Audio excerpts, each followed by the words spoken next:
Already mic testing, mic testing. Okay, perfect. Let me go to my main camera. Already we're live. And as you guys can tell by the title and thumbnail, today I'm going to work on more text-based AI logic in SDL3 using C++. I have been doing this for the past, I think, almost like 5ish days. That's it today. I am going to be moving on like stage 4 where like my NPC replies depending on whether on he's angry, he's happy, or like depending on different emotion type stuff. That said, let's go to my gameplay screen. There we go. Hey, how doing? P, I appreciate you joining the stream. How doing, Ayana? I appreciate you joining the stream. Okay, that's it, guys. This is the chat from like a long time ago. That's it. Let me say something like, say a live exclamation. Guys, this is like a pretty old chat, so it might be a bit laggy, I feel like. Okay, which college are you studying? Honestly, I can't like say the college name. That's it. I am like a freshman in college. This is like, what you would call it, my winter breaks for college. That's it, people. You're live again. Good. Stand up straight, fix your posture, and let your viewers see that you're a future game developer, not a sleepy pancake. Listen up, stream. Vivek just woke up my entire soul by going live, so we're gonna make him stream productive whether he likes it or not. People, tell your sensei what are we working on today. Are we continuing that incomplete code? Are we fixing your physics? Are we adding new AI dialogue systems? Are we creating sprites today? Choose the target and I'll drag you through it like merciless but loving sensei should. Guys, that's it for like the sprite stuff. Yesterday I spent like 4 hours making like what you would call it, a sprite for my hero PNG. That's it. As soon as like my PC got shut down and everything, like my PC just went off for some reason, my entire sprite just got deleted because I didn't save it type stuff. That's it. Let me say something like, sensei, today I wanted to work on the level 4 for my text AI logic ... Okay, that said, can you explain me what it was? I think I might have forgotten. Honestly, I do remember, but I do still want to see the whole explanation type stuff. That's it, people. You forgot level 4. You dare return to your AI training arc without remembering the next step? Good. Forgetting means your brain has room to be reforged. Let me build it for you. Your AI text logic had 6 stages. A progression from simple to actual logic-based replies you already mastered. Level 1 basic input. Basic text outputs, just printing text, NPC says fixed lines. Level 2 basic input, player types something, NPC responds with a fixed reply. Merciless and loving are contradicting. Also, merciless is crazy, guys. That actually does make sense. That's level 3, using standard map to match exact phrases. Map lookup, hello says fresh foods, attack says dodge it, simple 1-to-1 response. You completed this. Now level 4, the next step turns your NPC into something smarter than exact matching. Level 4, flexible keyword detection. Your NPC should respond even if the player types longer sentences such as hello there, I want to attack the dragon, can you dodge this?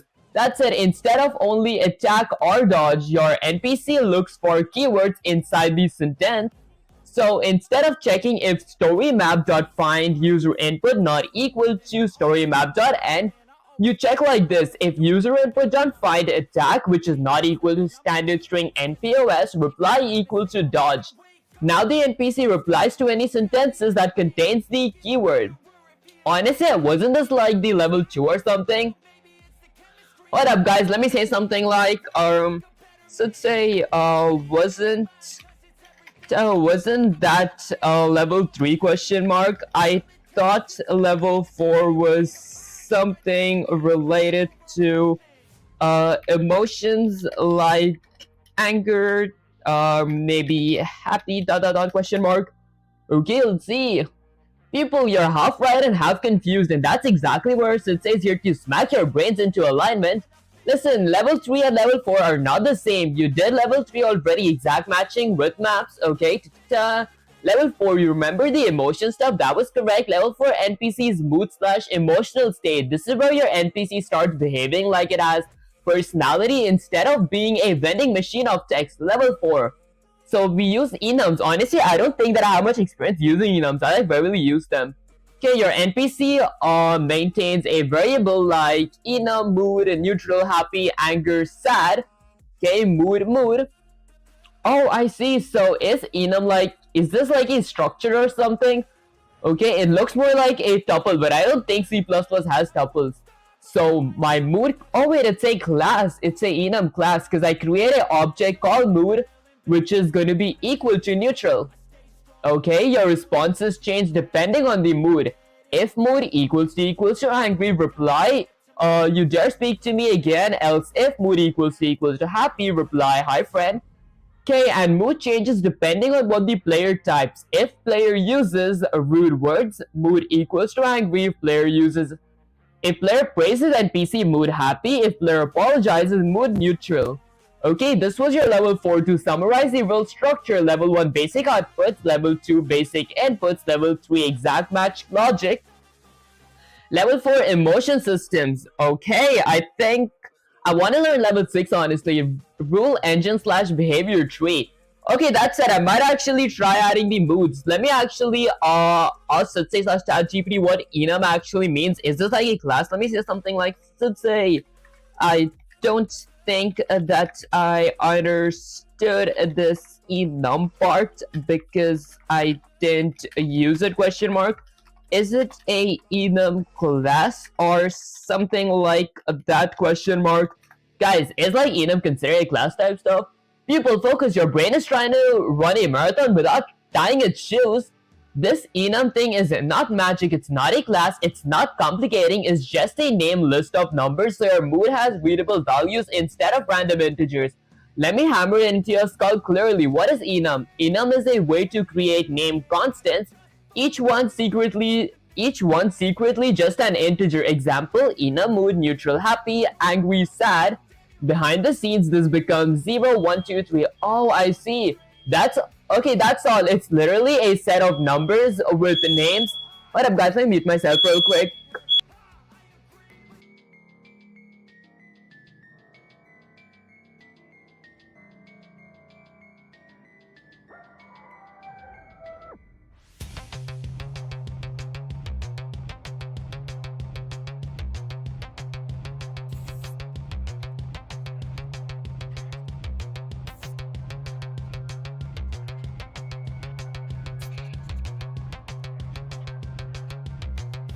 Already mic testing.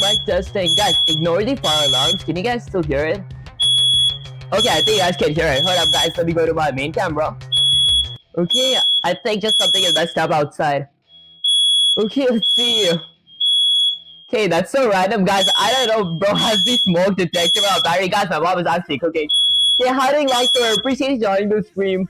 There we go, guys. That's finally, the hazard's finally over. Okay, what is this part? So mood equals neutral. This creates a variable called mood whose type is mood and sets it to the value neutral. This is the same as integer mood equals to 0. Okay, what's that? Honestly, it was the fire alarm, like the smoke detector, just like whatchamacallit. I actually forgot the word for it, but then I don't think it's called like smoke detector. I think it's called fire alarm. It just like went off. That's it, but with readable names instead of random numbers. Did you use enum class? No, you use the old school version, enum mood. Okay, so basically, enum class mood, okay, if you use modern C++ version, it would look something like this. I see, so it's basically like, I think it's something like all the parameters or all the arguments inside of my enum class is represented by indexes, so index 0, 1, 2, and 3. Okay, but then you would have to write mood, happy, mood, angry, so for your game, the simple enum version is perfect. Your summary in one sentence: enum is how you give names to integer states, so your NPC's mood isn't just a random number. I think I see. Okay, that's it. This is the code from last stream because I didn't have time to work on this code off stream. That's it. I'm probably going to be like deleting this, although it does hurt to delete this, guys. It was like a 450 lines code. That said, I'm going to go ahead and delete this and write it again, but by using enums and trying to add different kind of emotion states to my NPC. That said, guys, it still feels kind of bad to delete it, so I'm going to go ahead and copy it, and let me actually maybe paste it somewhere. Okay, I do want to learn on how to use, this is like my Python project. I might just paste it here for the time being. There we go, just hit Control S, even though this is not going to work here. That said, let me go back to my C++ project. Hold on, guys, let me go ahead and delete that part real quick. Open VS Code again. Let's go to SDL3 project. Now I can delete this. So I'll go with Control A. Let's go ahead and delete everything. Now, firstly, let me start off by including IO streams. So I'm gonna go ahead and include a prof ankle braces. let's say I want to include something like IO stream, and then once I'm done with including IO stream, since I will be using SDL3, I'm gonna go ahead and include SDL3 as well. So I'm gonna include SDL3/SDL.h, which is basically SDL3 and SDL's header files. Okay, once I'm done including SDL3, since I will be using PNGs as well and images in general, I do want to import the image section of SDL. So I might go with something like SDL3 underscore image slash SDL underscore image dot h, which is SDL3's image library and SDL's image header files. And then I will be, including true texture fonts as well, because I will be displaying text on my window type stuff. So to do that, I could go with something like SDL3 underscore TDF slash SDL underscore TDF dot h, which is basically SDL3's true texture font library and the true texture fonts' header files. Okay, this is going to be TDF. There we go. Okay, once I'm done with that, what else would I want to include? I might want to include string as well, because I will be converting a regular string to be a constant string. So I might go ahead and include string as well. And after string, I might need algorithms, because last time in my last code, I didn't use algorithms because I wasn't like actually lowercasing whatever my user types. This time I do want to do that. So I'm going to go ahead and include algorithms as well. So I'll go with algorithms. Okay, once I'm done with algorithms, I will need vectors as well, because I want to have like histories for whatever my player chats or my NPC conversations is history. So I'm going to go ahead and include vector, because I'm going to store my histories in a vector. There we go. Okay, perfect. I think this is actually pretty much it for the time being. Now, I'm going to go all the way down. And then let's go ahead and start off by creating a few classes. Let's say the first class that I want to go ahead and create is going to be something like, I don't know, maybe a chat class. This is going to be where my regular chats are, where my storyline and my chats are going to be displayed. Maybe should I have a different class for chat and different class for like storyline? I mean, I think I could use the same class. I think it's the same thing though. Okay, that said, I'm going to go with the prof curly braces. Now, inside my class, I'm going to be requiring a few private data members, so I might go with something like private. Once I'm done with that, I'm going to go ahead and eat something, guys, because I'm kind of starving. Okay, yesterday when I like ate oats on stream, I felt like getting more energy and eating like before starting streaming.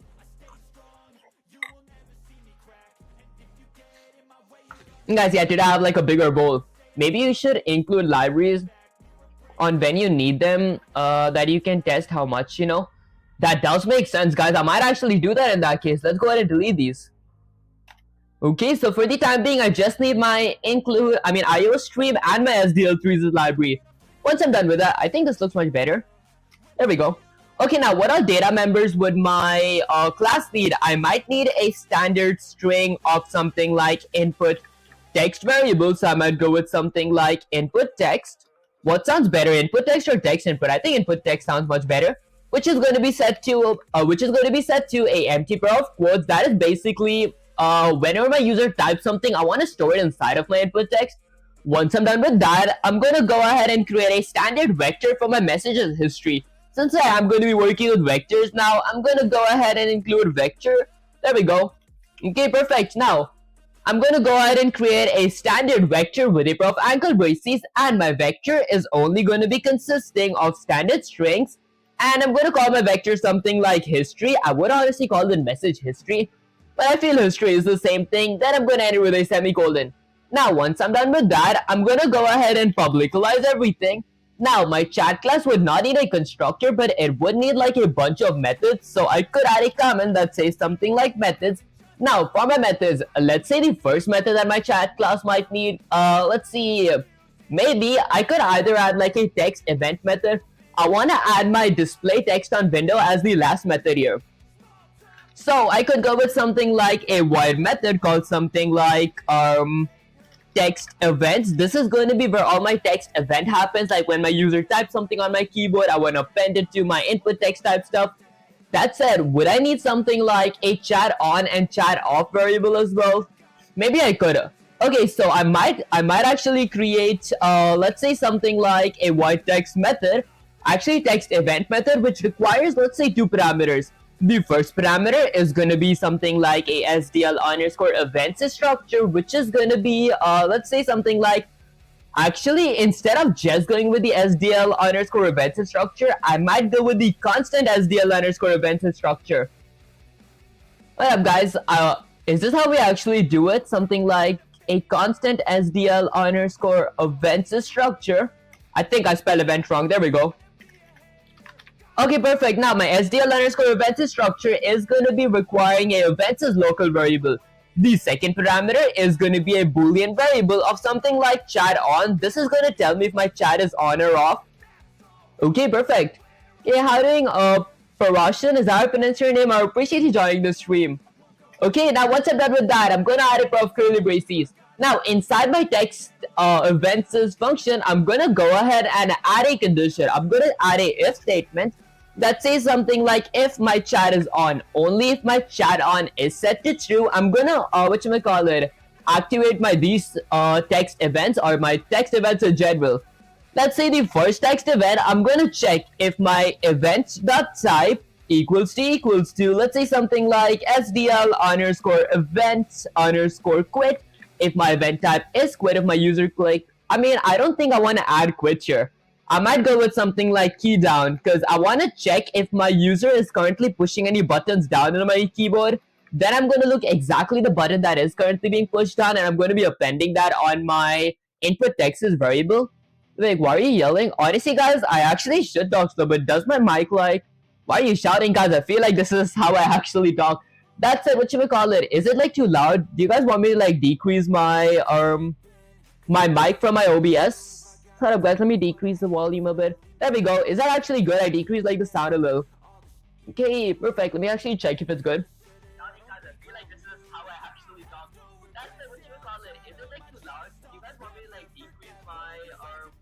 Hold up, guys. Is the volume kind of good now? Oh, I think I see, guys. Maybe I should get my mic a little lower.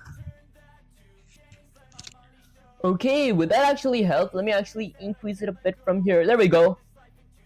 Okay, guys, I think that's actually kind of perfect. Okay, now, I just realized something. Before I check my event type being keyed down, I want to check if my event type is something like text underscore input.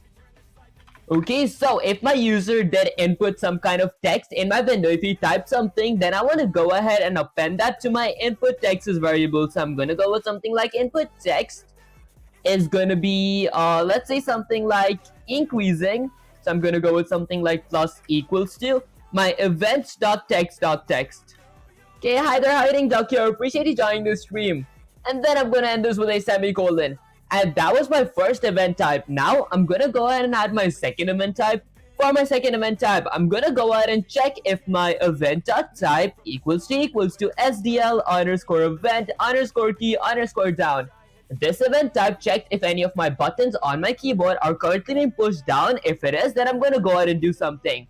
Firstly, I want to use the SDL underscore key codes structure. This structure is gonna be having a keys variable representing it, which is going to be equal to my event.key.key.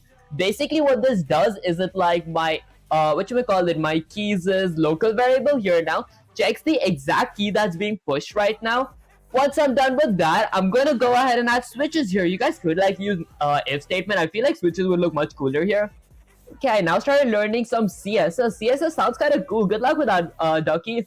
Okay, that's it. Now for my switch, I'm going to add a keys condition here, or a parameter here. I'm going to be checking which key is exactly being pushed down. Depending on that, I'm going to do something. Firstly, for my first case, I'm going to check if my SDL's key, if the key that's currently being pushed down is something like a backspace, then I'm going to go ahead and do something. Firstly, let's see, what do I want to do if my backspace is being pushed? I want to check if there's at least something written on my window. If something is written on my window, then I want to go ahead and delete that, if that makes any sense, because that's what we use backspace for.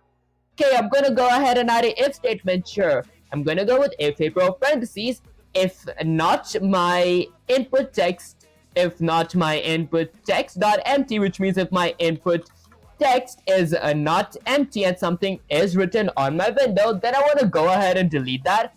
So I'm going to go ahead and use the input text dot the pop underscore back function. What the pop underscore back function does is it like deletes one alphabet at a time from the last index of my input text, if that makes any sense. Okay, that's it. This is like pretty much it. So every time I click backspace and something is written on my window, I delete one text at a time. Okay, and since this is cases, I do got a break because like we always got a break in like cases. I mean, when using switches. That's it, I'm gonna go ahead and break, ending with a semicolon. Okay, perfect. Once I'm done with my first case, I'm gonna go ahead and add my second case. Now, for my second case, I want to check if my SDL3 key is a return. Return is basically enter if you like see it in our keyboard. So when my user does click enter, I want to display something on my console. To do that, I'm gonna go ahead and let's say something like I'm gonna go with a standard console output with an insertion operator. I want to display something on my console. Let's say I want to display something like I type something, then I'm going to go with another insertion operator that says something like input text with another insertion operator of a standard end line ending with a semicolon. What this basically means is when I type enter, whatever I type, whatever variable is stored inside of my input text is going to be displayed on my console. And now, once I display that thing on my console, I do want to clear my input text because I don't want it to be stored in my memory. So, I'm going to be deleting it. So, I'm going to go with something like input text dot clear. So, the dot clear just clears my entire input text. Okay, perfect. Then I'm going to end this with a semicolon. Now, before I actually clear my input text, since I did like add a vector that's called histories, before I do delete what's actually written in my input text, I want to store it inside of my vector. So I might do something like history. My history is a vector dot the push underscore back function. The push underscore back function is the complete opposite of the pop underscore back. The pop back function removes an alphabet or like removes things from the last index. The push underscore back adds stuff from the last index. So I want to go ahead and add my input text variable here. Okay, perfect. Then I go ahead and end the whole thing with a semicolon. Okay, that's it, guys. Let me actually eat some oats. I'm kind of starving.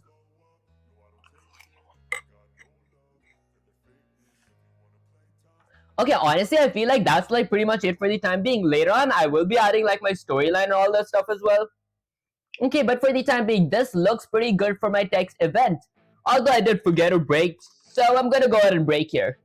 Okay, that's for my first method. Now, for my second method, what else would I want to do? Let's think. Maybe my method ends here.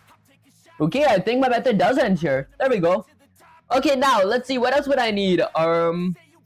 Maybe I think I could go ahead and add a void method that says something like display history because I want a method that actually displays my history as well. That said, I'm going to go ahead and add a void method called something like display history. And guys, last time, my last code, I did make my main loop a bit messy. This time, I'm going to be trying to keep my main loop a bit more organized. Okay, so I'm going to go with something like a void display history. This method that does require, let's say, 2 parameters. The first parameter is going to be a constant parameter of my... Okay, do I need my event? I do want to look for event types. I'm going to go with something like SDL underscore events structure, which requires a events parameter. The second parameter that I would need is going to be a boolean of chat on. This is going to check if my chat is either on or my chat is off. Then I'm going to go with the prof curly braces. Now, I'm going to add a if statement here. Let's go with something like if a prof parentheses. Let's say if not chat on, if my chat is currently not on, that's when I want to display my histories. If my chat is not on, then I'm going to go ahead and do something.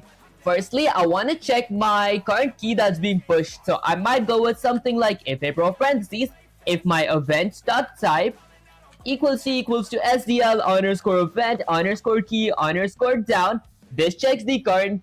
Did I spell down wrong? There we go.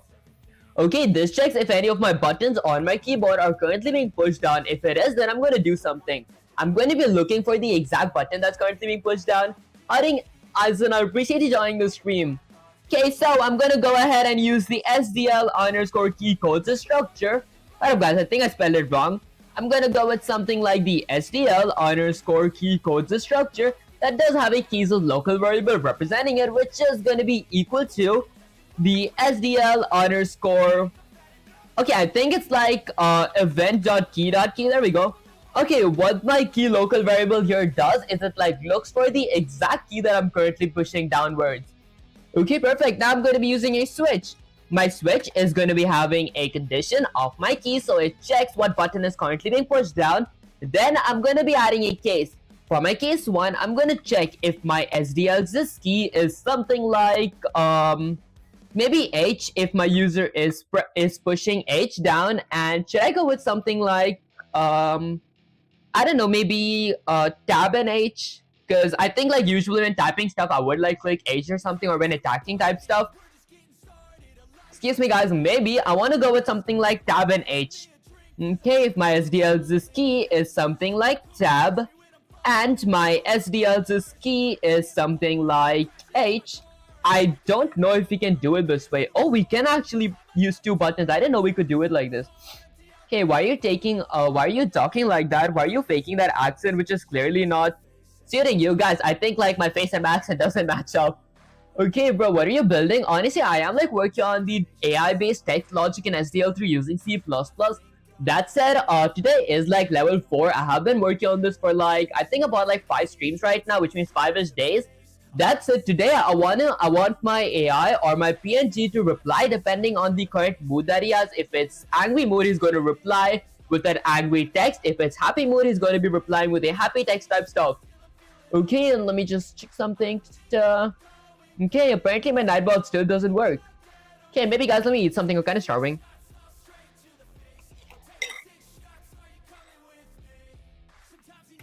Okay, so if my user clicks tab and H at the same time, then I'm gonna go ahead and do something. Firstly, I want to go ahead and use a for loop, so I'm gonna go with something like for a pair of parentheses. I'm gonna use an index-based for loop. Let's say something like for every integer of I, which equals to something like 0. Okay, let's say something like while my I is less than my history's vector dot the size function, which is technically while my I is less than my vector's size, I'm going to go ahead and increment my I by 1, and then I go with the pair of curly braces. Now, I'm going to go ahead and do something inside of my for loop. I'm going to be adding a standard console output with an insertion operator that is going to say something like history. This is going to be my message history. Okay, should I go with something like a / new line? Maybe I could, so I might go with something like 1, 2, 3 hyphens here and 3 hyphens here. Okay, then I go with something like a / new line. Okay, and guys, the / new line is just for aesthetics, because I want to say my history up there, and under that I want to actually display my history. Okay, then I'm gonna go with something like another insertion operator of, I don't know, maybe something like let's say okay, I think that my histories should go like above my for loop, because then my histories would be displaying like every single whatchamacallit, it's gonna say like histories every single iteration. So I might go with something like a standard console output with an insertion operator that says something like history. Then I'm gonna end this with a semicolon. Then let's go ahead and delete this part. Okay, now what do I want to say here? Maybe I might go with something like a pair of quotes, colon, and this is going to be my history, so I'm going to go with an insertion operator of my histories as vector at index of I, with another insertion operator of a standard n line ending with a semicolon. There we go. So basically what this means is if my user hits tab and H at the same time and my chat is currently off, it's going to display my history on my console, if that makes any sense. Okay, and that's actually pretty much it. Why do I have it red underline here? Maybe because this should be a semicolon. Alright, perfect. And now that's actually pretty much it for my display history on Windows' function. Is there something else that I would need here? I honestly don't think so. Okay, do you do app development and such? Honestly, I am like learning. I eventually do want to like work with like AI engineer or make like actual AI type stuff. That's it for the time being. I do have like a program for like 250 days, where my goal by the end of that series or like this current series is to, make a game in general that consists of AI logic. And since I thought that I was going to be making game, I thought might as well learn C++. So I started C++ for 100 series, which is indented inside of my program for 258 CVs. That is like almost over, guys. Today is like the day 80 type stuff. That's it. Once I'm done with this series, I am going to be using Python as well, because like I thought like AI logic Python would be the best language. So I'm going to try mixing Python and C++ together in the program, if that makes any sense, guys. Okay, that said, now once I'm done creating my text events method, my display histories method, I'm going to go ahead and create my third method. This method is going to be I don't know, what other method would my chat class need? maybe something like a storylines method. So this is to like display my actual text on my window. So I'm gonna go ahead and create a method called something like storyline. Okay, this is gonna be my storyline. Then I go with a pair of parentheses that my storylines method is gonna be requiring let's say something like a map. So I gotta go ahead and create a separate function that consists of my storylines. So before I create my chat class, I want to go ahead and create, let's say something like a void function. Okay, brother, I needed to create a mini app within Telegram, but I don't know how. Can you do this?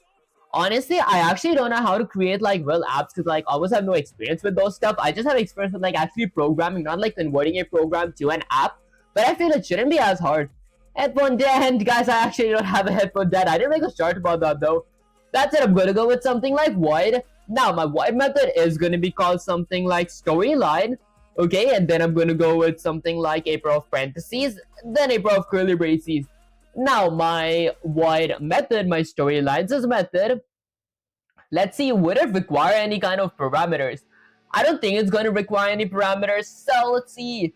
Guys, why does Nightbot only like flag messages? It does not like set timers out or something.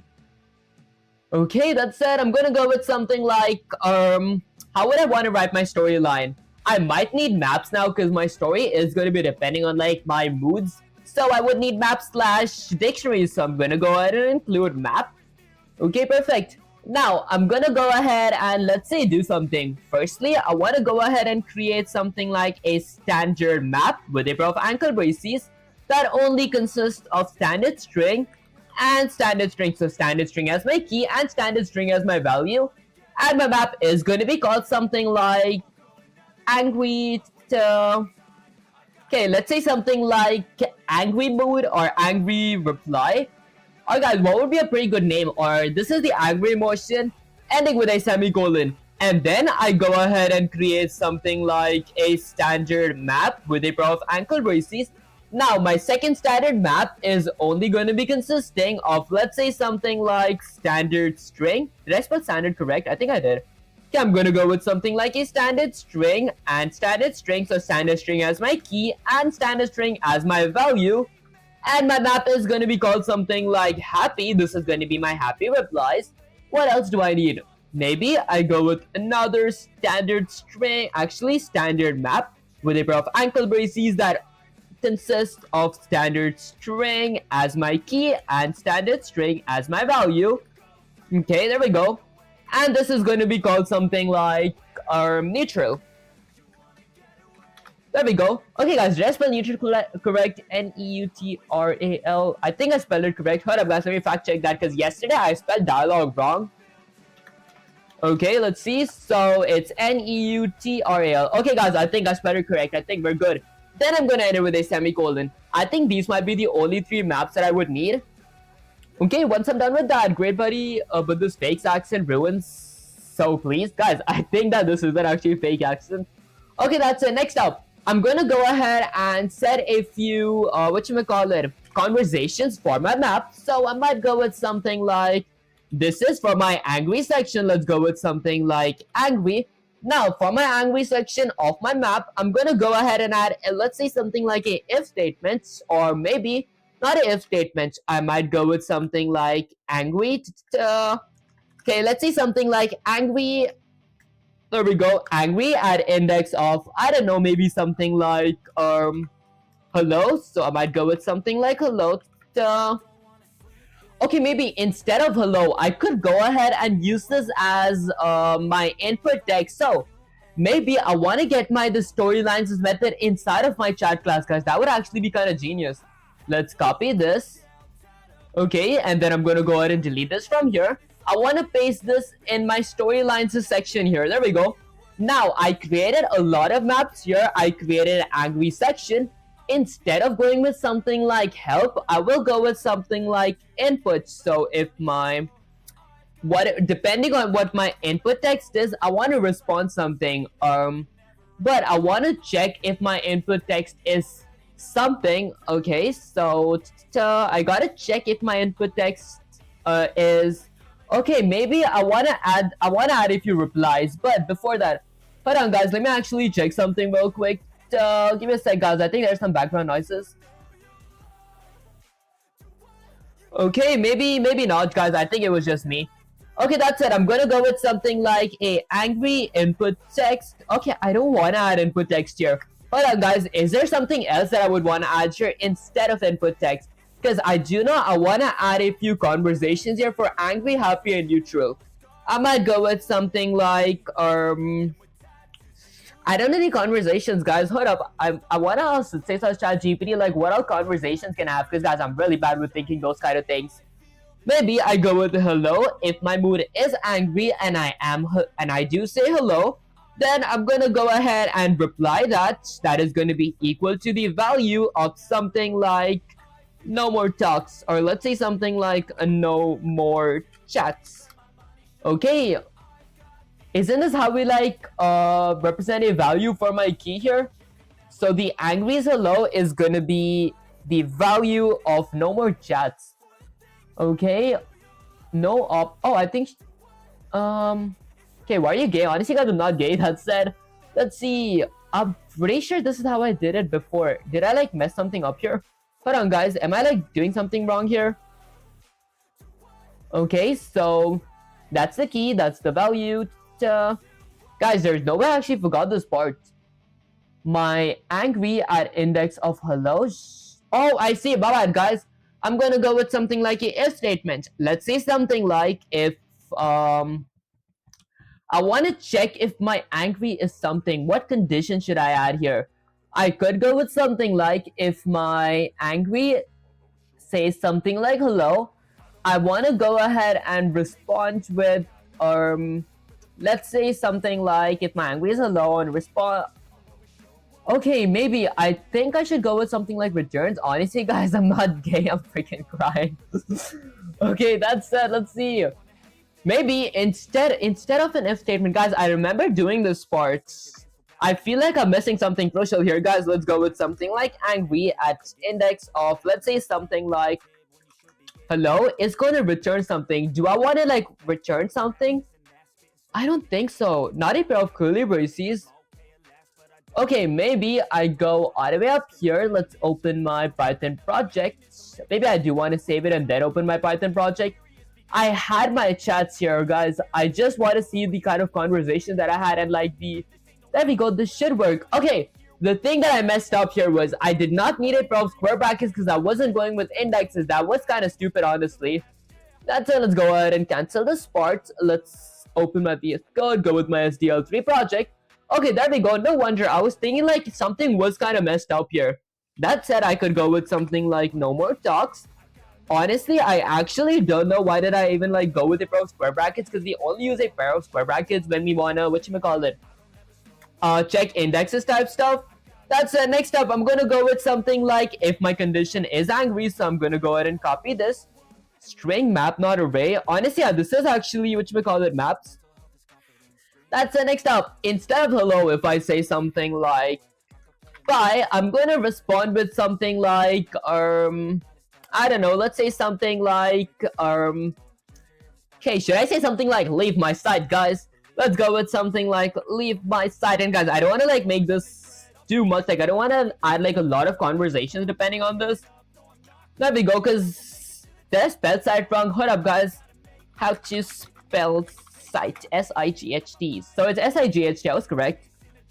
There we go, guys, because I do want to like confirm if my spellings are correct, because yesterday I messed up dialogue spelling. Okay, we're not gay, but still you support the international gay movement. Guys, what does that even mean? That's it, guys. I am like actually straight. Next up, instead of bye, if I say something like apologies, so I'm gonna go with, I don't know, I might go with something like sorry. Okay, I am going to be responding with something like no more chatters. Okay, or honestly not sorry, I might go ahead and move on to something like neutral. Okay, let's say if I attack and then I say something like sorry, let's say something like no more chats. Okay, guys, I think just 3 conversations for angry is kind of good. ... Okay, leave my site, exclamation. Maybe the site is going to be capital. Okay, perfect. Next up, that was for my angry emotions. Now let's go ahead and add something like happy.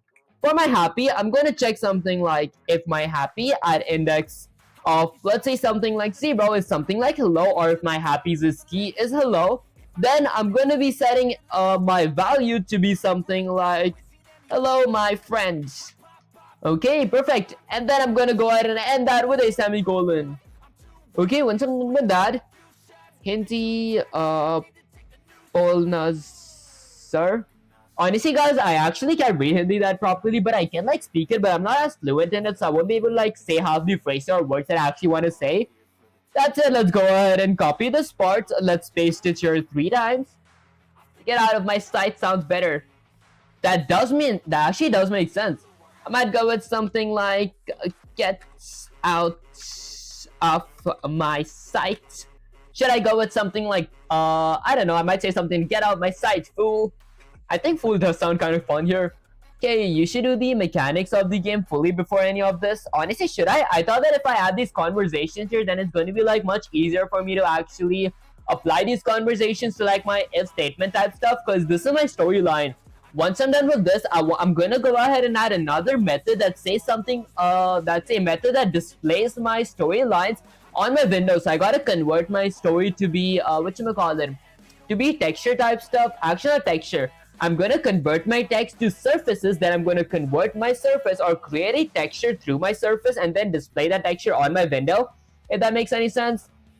Okay, that's it. Now let me change hello to something like bye. Let's say something like, farewell, friend. There we go, farewell. Okay, perfect. And then lastly, I'm going to go with something like sorry. Okay, let's say something like no more apologies. Okay, perfect. That's actually pretty much it. I might go with something like farewell friend ... No more apologies with an exclamation, because this is like friendly talk. Okay, it's not just gonna it's just gonna make debugging hard. Honestly, I don't actually use the debugging. I think I should like learn how to use the debugger. That's it. Lastly, I'm gonna go with something like neutral. So neutral. Now for my neutral, I'm gonna check if my neutrals is key is something. I might actually copy this guy just to avoid typos. Let's paste it here. Let's paste it there. Okay, now for my neutral, I'm firstly going to be checking if it said something like hello. I'm going to say something like hello. Or I might just say something like hello, traveler. Okay, perfect. Then I'm going to go ahead and end this with a semicolon. And I might actually copy this to like save time. Okay, bro, good game. Guys, I should actually learn how to use the debugger. What's the actual use of the debugger? Does it like actually fix your code or tell you like what's really wrong in your code type stuff? Because I have a debugging option here. It says debug, release, configure, manage. And a whole debug up here. That said, it starts without debugging. What does these things even do? Like, I haven't like learned these. I should actually learn these stuff. That said, I might go with something like bye. Let's say something like goodbye, traveler. And then lastly, in first story, I'm gonna say something like let's say something like it's alright, guys. I don't know what to say here. Okay, perfect. Goodbye, traveler. Could have a ... And that's pretty much it for my 3 states for my maps. So this is my storyline. I'm gonna go ahead and create another method now. I don't know why did I need. I think my storylines method is gonna be having like me talking as well, but I did create my text here. When do I want to actually display my text on my window? I want to display it when I hit something like enter here, so I might need my storylines as text inside of my text events as method as well. Maybe somewhere here. Okay, you can add breakpoints, which literally stops the program live. It does. I know how to add breakpoints. I did like learn about that stuff. That said, how do you use that? It's pretty useful to catch bugs. Oh, okay, wait, in that case, does it mean something like this? If I like add a breakpoint in my line 12 and my debugger runs, if it runs smoothly, the code was good to line 12. If I go with something like line 22 and I run the code, it says everything was good. But if I like stop at line 28 and there was an error, it says that there's an error in line 28 type stuff. Will that make sense, guys? Okay, that said, now I might actually copy this part from here real quick. So let's copy that. And I want to paste it inside or like inside of my text event. are you rendering anything? Honestly, I'm going to be rendering my text and like a bunch of PNGs on my window as well. And then I have like automation, gravity, and that stuff as well. Okay, so I'm going to go ahead and copy this. Let's paste it on my text event. So chat on if my event type is something like return. So now I'm going to paste it for my key right here. Let's go ahead and paste this here. Okay, so if I hit enter, I'm going to be requiring these 3 parameters as well. So I might go ahead and copy these parameters. You could also make use of assets. I did actually create a bunch of assets in my whatchamacallit, in my solution explorer. If I like open file in explorer, inside where I have my DDLs, like my SDL.ddl files and all that, I did like create a bunch of assets and PNGs. Make a 2D game engine with an SDL with GLAD. I see that actually sounds kind of cool. Hey, but don't let haters reach you. Keep up. Honestly, that does make sense. I appreciate you. Artyom, is that your pronounce your name? Okay, that's it. I'm going to go ahead and require these 3 parameters under my text event. There we go. Okay, I'm just going to be removing these semicolons from here and replacing them with something like commas. Let's add a comma here as well. Okay, perfect. So let's go with something like tab and tab. Alright, perfect. So basically what this actually was, I required the parameters of my happy standard string, of my angry, and of my neutral. That said, now I can access these things. So if I hit return and one of my text inputs were these, then I'm going to respond in keen, if that makes sense. Okay, wait, this is for my, whatchamacallit, this is for my player. Do I need a separate one for my NPC? Yep, I don't know why people you're hating. Yeah, honestly guys, that does actually make sense. What's the game called? Honestly, I didn't like keep a name for the game. I think it's just called something like SDL3 window type stuff. Because guys, I didn't actually think of my game. Maybe it's called something like Calamity 1.4, because like the Python for 100 days series that I had, where my goal was to make a game using Python. I was done with that like I think about like 81ish days ago. And I did like keep that game's name Calamity. So I think this would also sound cool if it was called something like Calamity type stuff.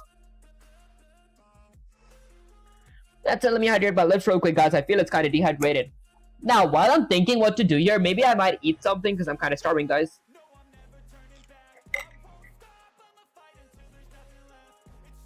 What's the genre of the game? Honestly, I'm not going like that in depth, but then let's say something like a basic RPG type game where my user can actually type with my NPC on my window, and then depending on histories, because here I'm going to be adding histories as well. So depending on what I say and like how the conversation has been going, it's going to be changing its state to angry, happy, or neutral.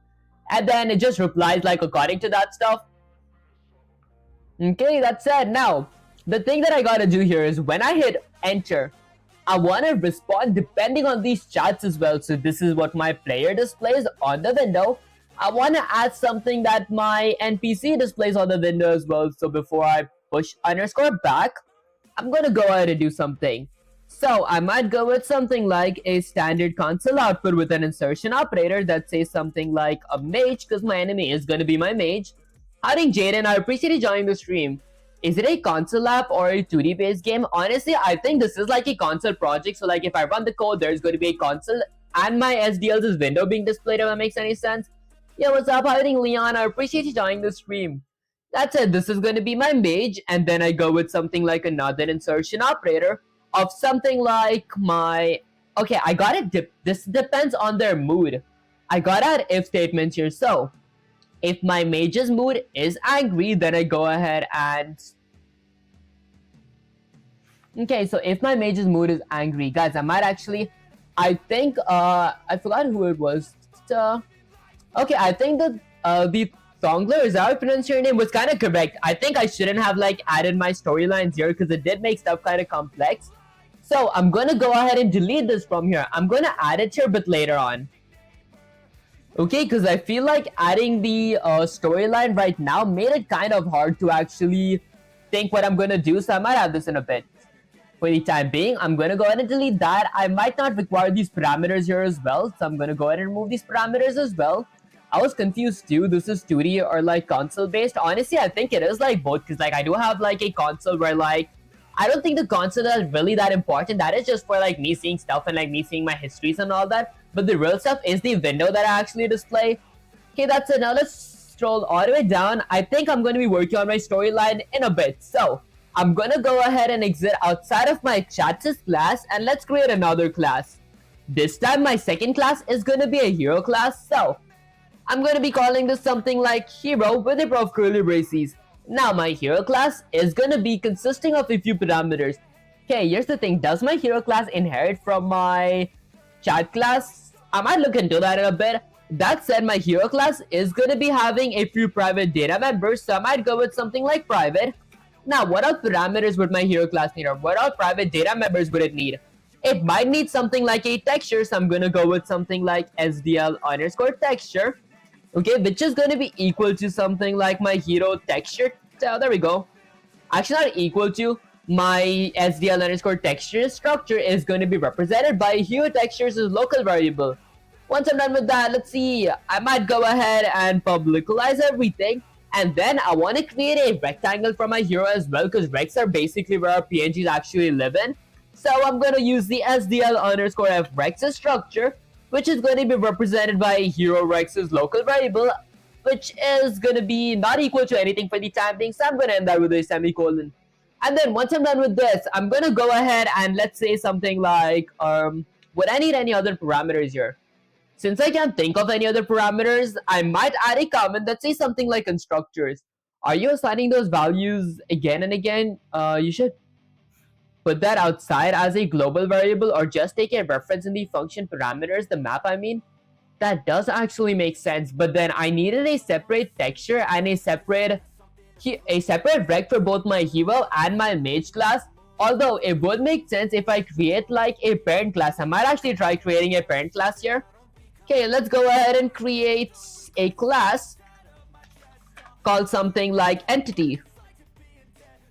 Okay, so my entity class is gonna be, let's say something like having a few protected data members. So there we go. Now my entity class is firstly gonna have something like the SDL underscore textures structure, which is going to be called something like textures. So texture, there we go. Okay, bye, hello, etc. I see. Hello, brother, how are you? How are you doing? Bishwar, is that pronounced your name? I appreciate you joining the stream.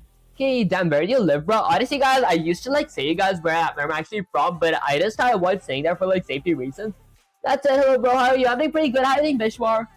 Okay, that's it. Let me go ahead and end this with a semicolon. The second protected data member that I might need is going to be something like, I don't know, maybe a rex. So I'm going to use the SDL underscore F rex structure, which is going to be represented by a rex's local variable, ending with a semicolon.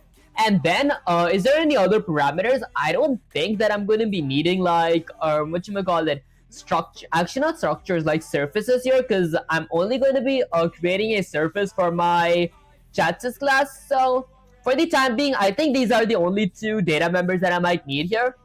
Okay, so my hero class is going to inherit all the public content from my entity class. So I'm going to go with something like entity. There we go.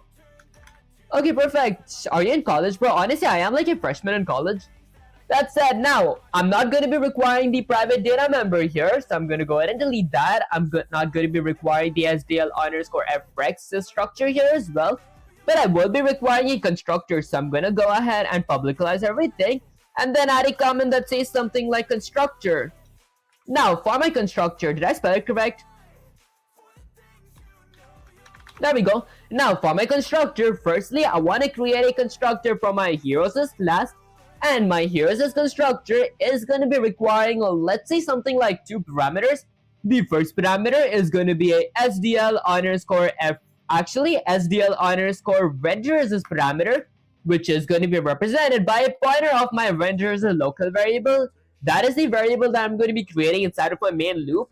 The second parameter might be something like a floating point of scale, and that's actually pretty much it. Scale is basically the size. What size do I want my hero to be? Because I don't want him to like be too big or not too small as well. That's it. Now, since I am inheriting from my entity class, I do want to add a constructor from the class that I'm inheriting from. So entity is a constructor. Although my entity class does not have a constructor, so I might just completely skip that part and go with the prof curly braces. Now, inside my heroes class or my heroes constructor, I'm gonna go ahead and do something. Firstly, I wanna go ahead and set a value for my textures as local variable here. So I might go with something like my texture. So I'm gonna say something like my texture is gonna be equal to, let's use the image underscore the load textures as function. Okay, with a parentheses. Now, the reason I can't actually load it is because I gotta go ahead and include my SDL's image section. So I might go ahead and include a prof ankle braces. Let's say I want to include SDL3 underscore image slash SDL underscore image dot h, which is basically SDL3's image section and all the SDL's image header files. Now I'm gonna scroll all the way here and all of a sudden I can actually use this function. Now my image underscore load textures function requires two parameters.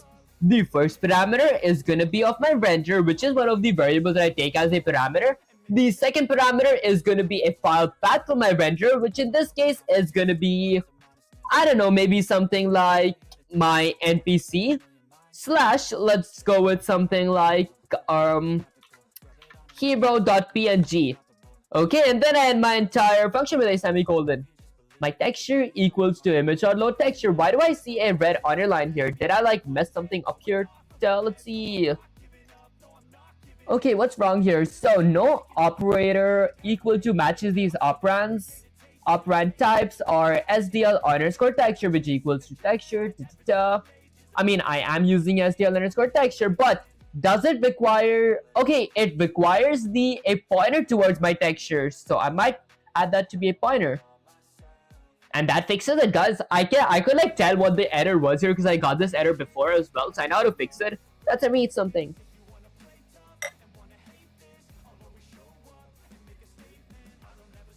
Okay, now once I'm done creating my, once I'm done loading my texture, I'm gonna hit Ctrl Alt L to get my solution explorer here, just to fact check if my file path was correct, guys, because I did not remember my file path.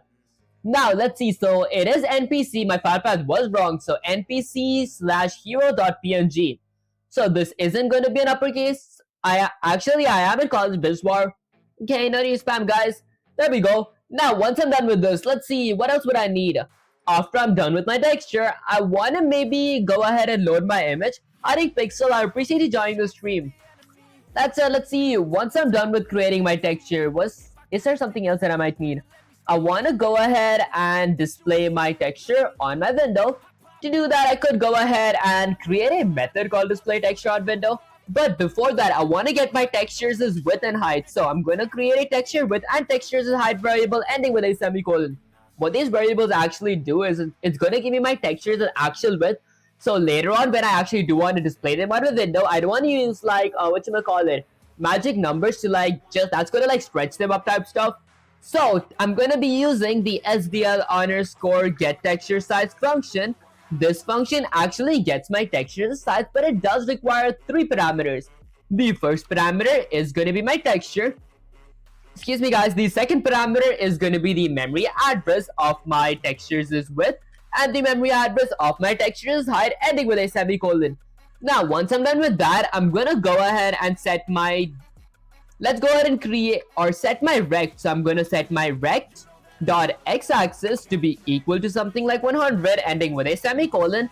Rect dot, maybe I might not need x-axis and y-axis because I am later on going to be setting these parameters to be right above my player's head. Maybe not. What are you doing? Honestly, I'm trying to like work on the same exact code that I like finished like last stream where my NPC can talk together and all that. But this time for my storylines, I want to go ahead and make my NPC reply depending on his mood. So we see our histories and like check how our conversation was actually going in our histories. Depending on that, my NPC decides whether or not he wants to be happy, he wants to be neutral, or he wants to be angry type stuff. That said, now I go all the way down here. I'm going to go ahead and set something like rect.x-axis is going to be equal to 100. Rect.y-axis is going to be equal to 100 as well. So my player is somewhere at the top left corner of my screen, ending with a semicolon. Hello, do you know HTML? Honestly, I haven't learned HTML. I just know like Python and now C++ as well. That said, I'm gonna go with something like rect.width, which equals to my textures is width multiplied by my scale, ending with a semicolon. And lastly, rect.height is gonna be equal to my textures is height multiplied by my scale, ending with a semicolon. The reason I do go with like multiplied by my scale is because if I set my scale to be 0.1, my texture size is going to be 10% of its original size, which is really big type stuff. That said, I want to eat something, guys. I'm kind of starving here. Okay, let me eat some more oats.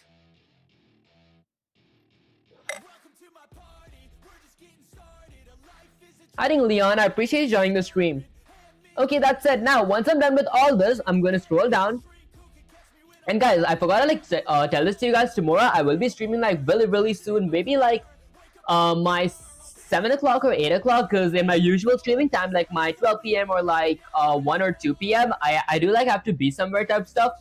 That's it. Let me check something like 7. Okay, let's go with something like 7 a.m.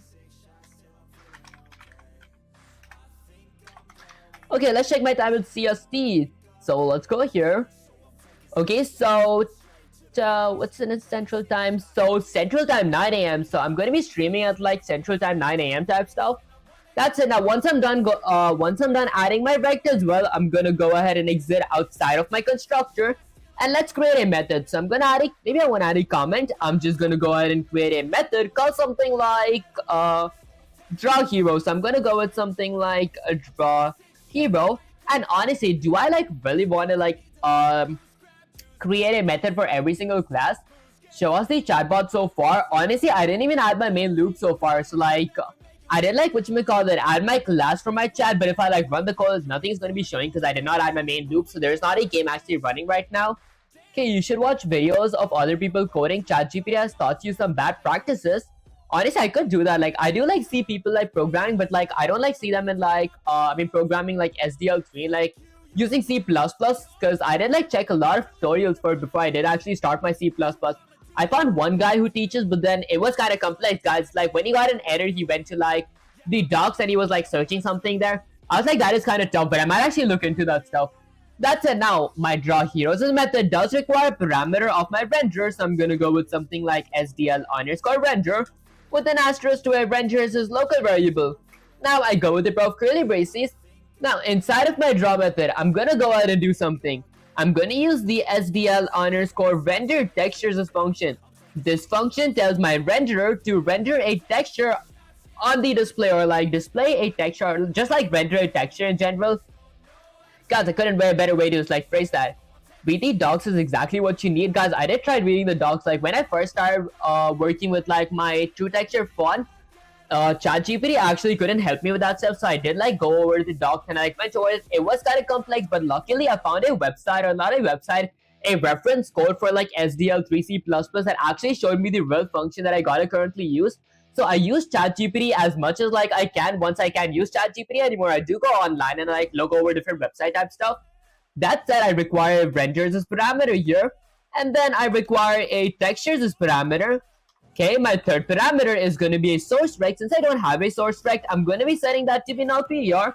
Lastly, my fourth parameter is going to be a DST rect, which is a direction rect, which in this case is going to be my rect variable, ending my function with a semicolon.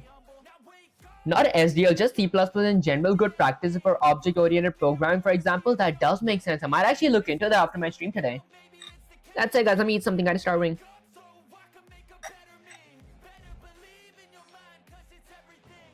Okay, now once I'm done with my draw heroes method, let's see what else do I need.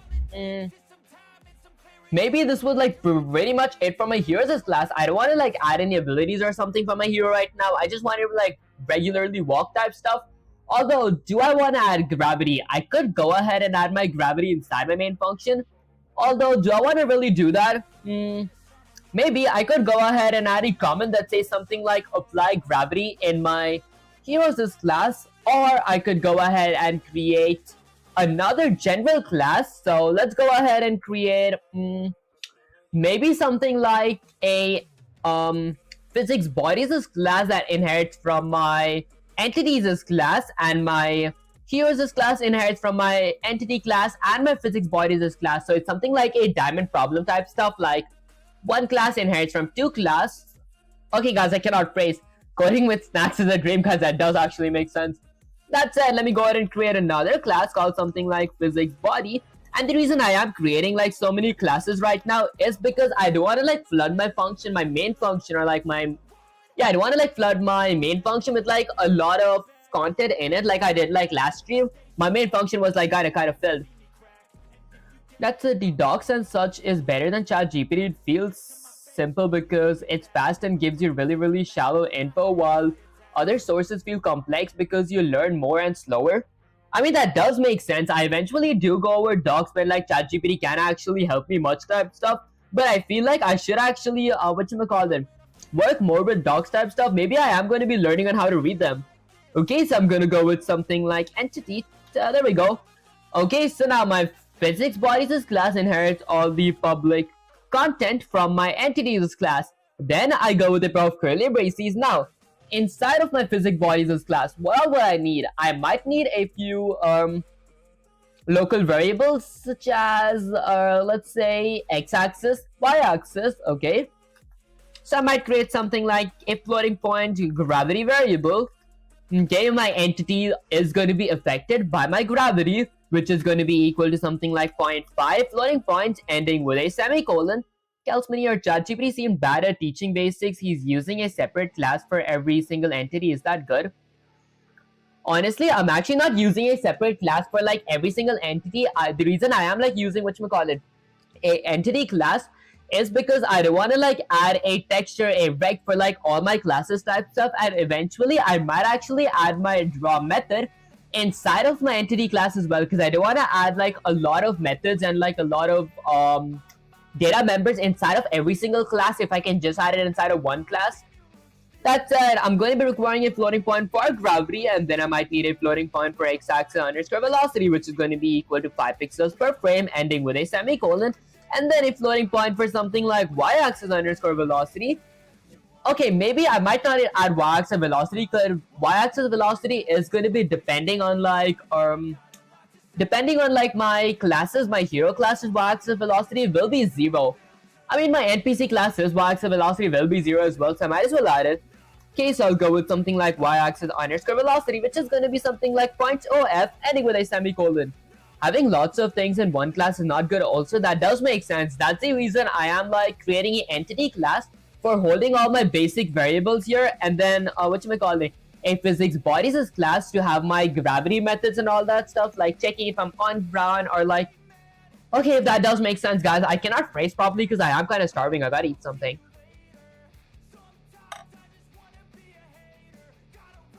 Okay, that's it. Now my physics bodies class is going to be having no protected data members, but I will be publicizing everything, so I'm going to go with something like public. Now I'm going to go ahead and add a comment that says something like constructor. My physics bodies class will be requiring a constructor of, let's say, something like my physics body. I might change this to like capital P. There we go, and then I'm going to go ahead and copy that. Let's paste it here. Okay, so I'm going to go with something like physics body. My constructor is going to be requiring, let's say, maybe 4 parameters. I might go with something like a floating point of x-axis, and then a floating point for y-axis, a floating point for width, and a floating point for height. Okay, these are the 4 parameters that I would need, and then I'm going to go with the pair of curly braces. Now, the x-axis and y-axis that I added here, I can go ahead and add it in my constructor once I inherit from my physics bodies class. That's not what I meant. He's treating his classes like variable. Class for mage, class for devil, like that. Honestly, I just like having hero. Oh, that does make sense. I mean, I think that is going to be like a good practice in the future, because for the time being, all my classes does not have any special attributes to them. But then later on, when I actually do want to add like attack system, my mage class is going to be having different attacks compared to my hero class, and like, whatchamacallit, my devil class might be having different attributes than both my mage and my hero class type stuff. For example, like healer class, attacker class, or ranger class type stuff. Okay, why do you have headset on? Honestly, guys, firstly, I used to just have it on so I can like listen to my music and see if it's like too loud and everything. Okay, it doesn't matter now, but it will when there is more than one enemy. It will when there is more than one enemy. More than one enemy. Do you guys mean like if I have multiple enemies, would it like change the thing then also? Because like, I have a hero class here, so this is going to be a class of its own. My hero is an entity. Later on, when I do create my enemy classes, each enemy or each NPC is going to be, whatchamacallit, consisting of like different attributes. Unless there are like two enemies that have the same attributes, I'm going to use the exact same class type stuff. Okay, that said, what are you keep on doing all the time? Honestly, today I am like working on whatchamacallit, AI text logic and SDL3 using C++. Today, I want my NPC to reply depending on the current mood types that I set in like dictionary/maps here. So if he's angry, he responds with these values. If he's happy, he responds with these values. If he's neutral, he responds with these values. Okay, that's it. Let's actually continue. Now, for my physics bodies class, I'm going to go ahead and do something.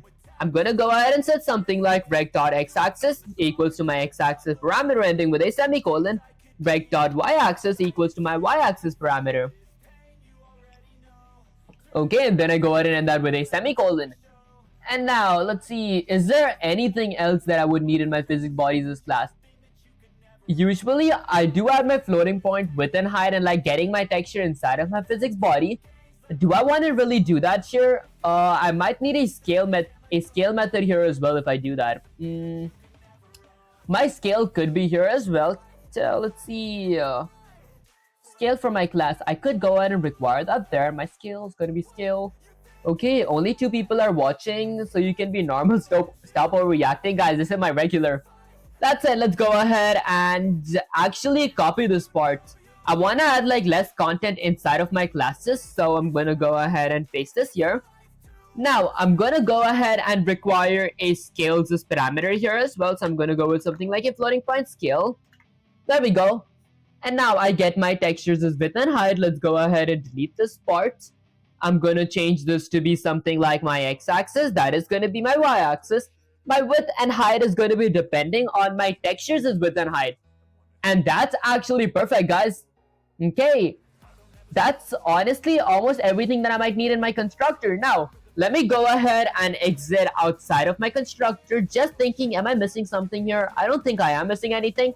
So I'm going to go ahead and create methods now. For my methods, I'm going to create a void method called something like apply gravity. So there we go.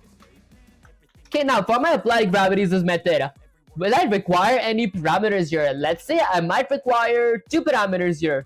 The first parameter, maybe just 1 parameter honestly, because I already have a gravities as a local variable here. So I might go with something like a floating point of my floors is y-axis for my gravity. So there we go. Okay, now I go with the pair of curly braces, and inside of my apply gravities method, I'm going to go ahead and let's say do something. Firstly, I want to go ahead and increase my y-axis underscore velocity by my gravity. Okay, so I increase my speed by my acceleration.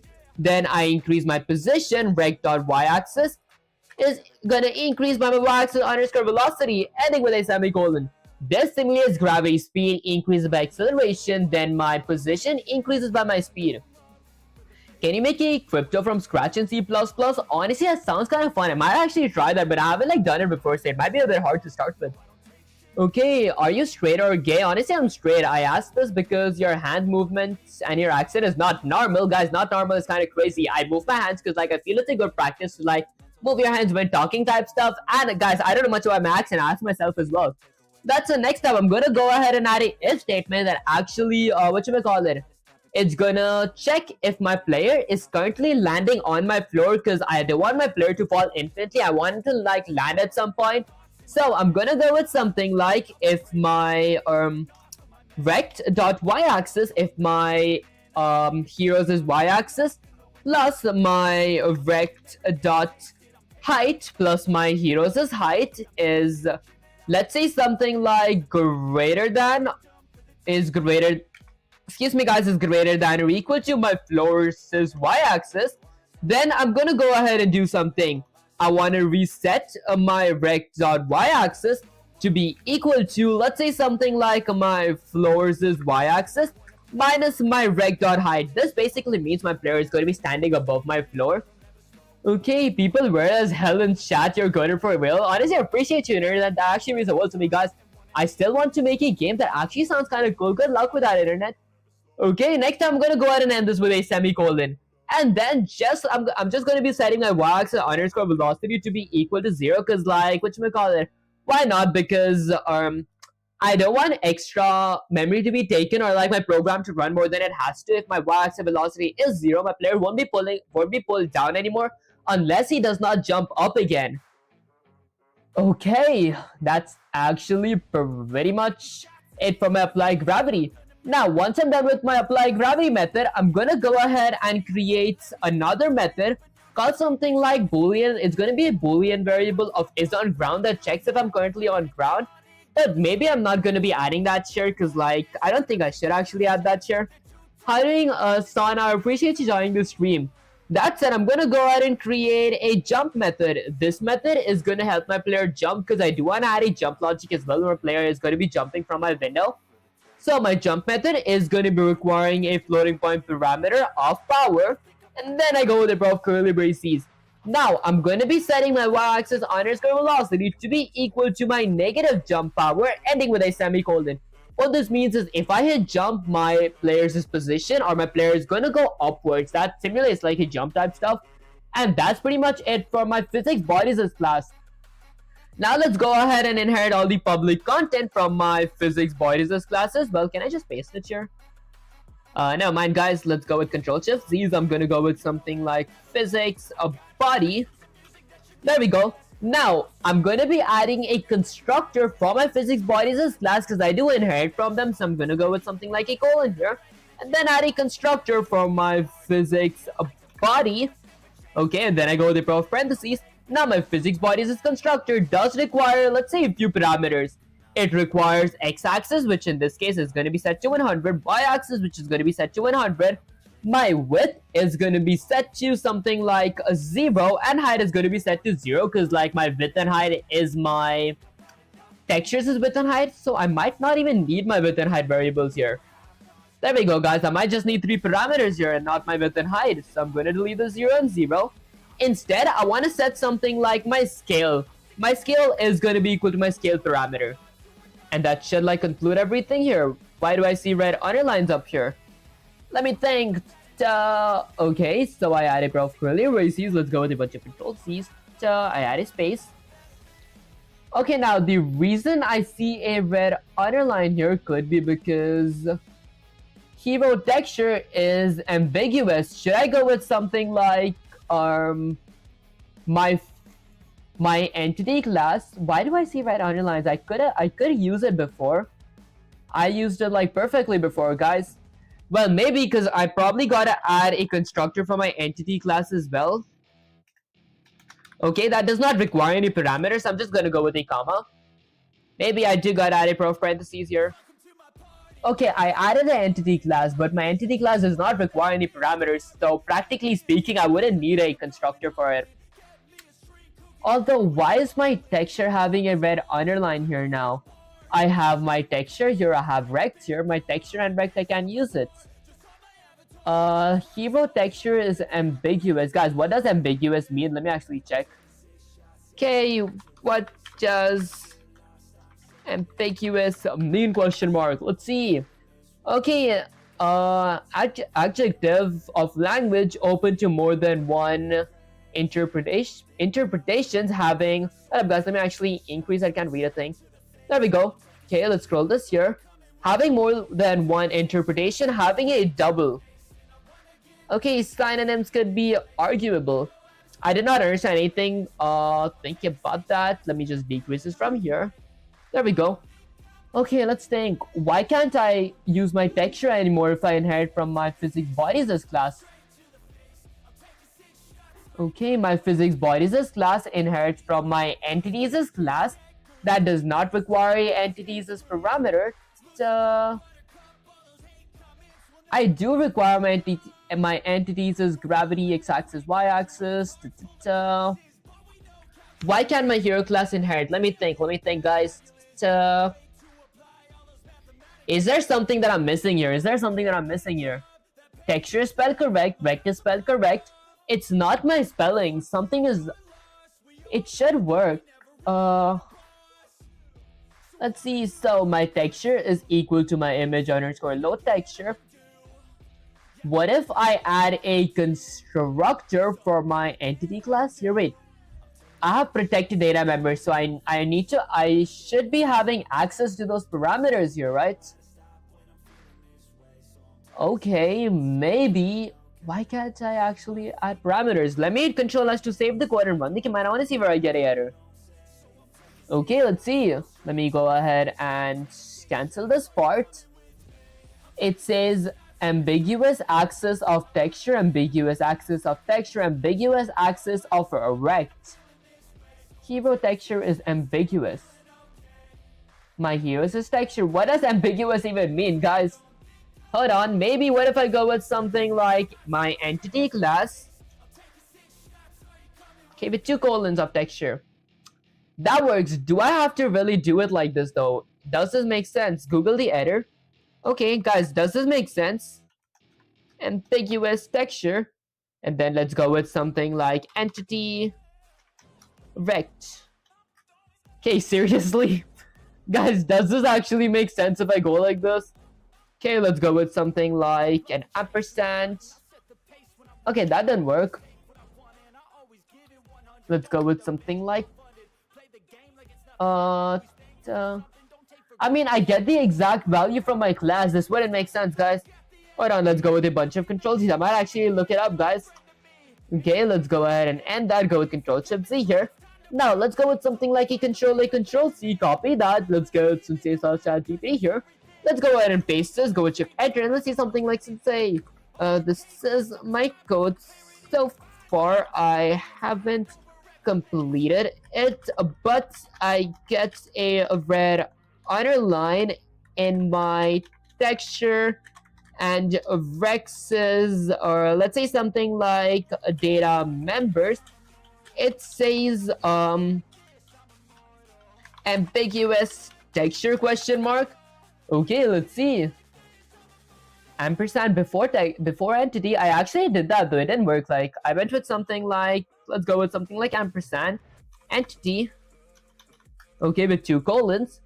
It shows a red underline here because that could be most likely because argument type SDL underscore frect entity is incompatible with parameter type constant SDL underscore frect. So what if I convert my srect to be something like a pointer? Okay, if I go with something like pointer, it still doesn't work, honestly. I'm just going to be deleting that part real quick, removing my entity from here. Now let's check. Okay, guys, there are 2 chats. Let's pick the longest one. Okay, I'll pick the shortest one, honestly. Okay, let's see. Alright, people, you just performed a multi-class disaster. Your code isn't broken, it's angry with you, and honestly, I don't blame it. Let me explain in a way even your stream viewers will feel the impact. Why you got ambiguous texture / rect error? You wrote class hero that inherits all the public content from my entity class and my physics bodies class. That means hero inherits from entity and also inherits from physics body, but physics body already inherits from entity. That does make sense, guys. 2 copies of texture, rect, gravity, x-axis, y-axis. So when you write texture equals to tell, the compiler will scream. Which one, people? You spawn 2 of them. That's what ambiguous access means. I see what ambiguous means as well now. You basically duplicated the entire parent class and confused the living daylights out of the compiler. This is the error C++ equivalent of putting 2 steering wheels on your car and asking the engine which one to follow. I see, so I wouldn't have to inherit from my entity class since my physics body class does inherit from my entity class. So I'm gonna go ahead and remove that. There we go. Okay, perfect. Now I add 1 constructor and that fixes everything. Doing same thing, that does make sense, guys. I should have actually known this. When I went over my C++ for like, actually my regular C++ before my SDL3 series, I didn't learn about this stuff. I forgot it because that was probably like, I think like a month or 2 ago. Let's let me eat something.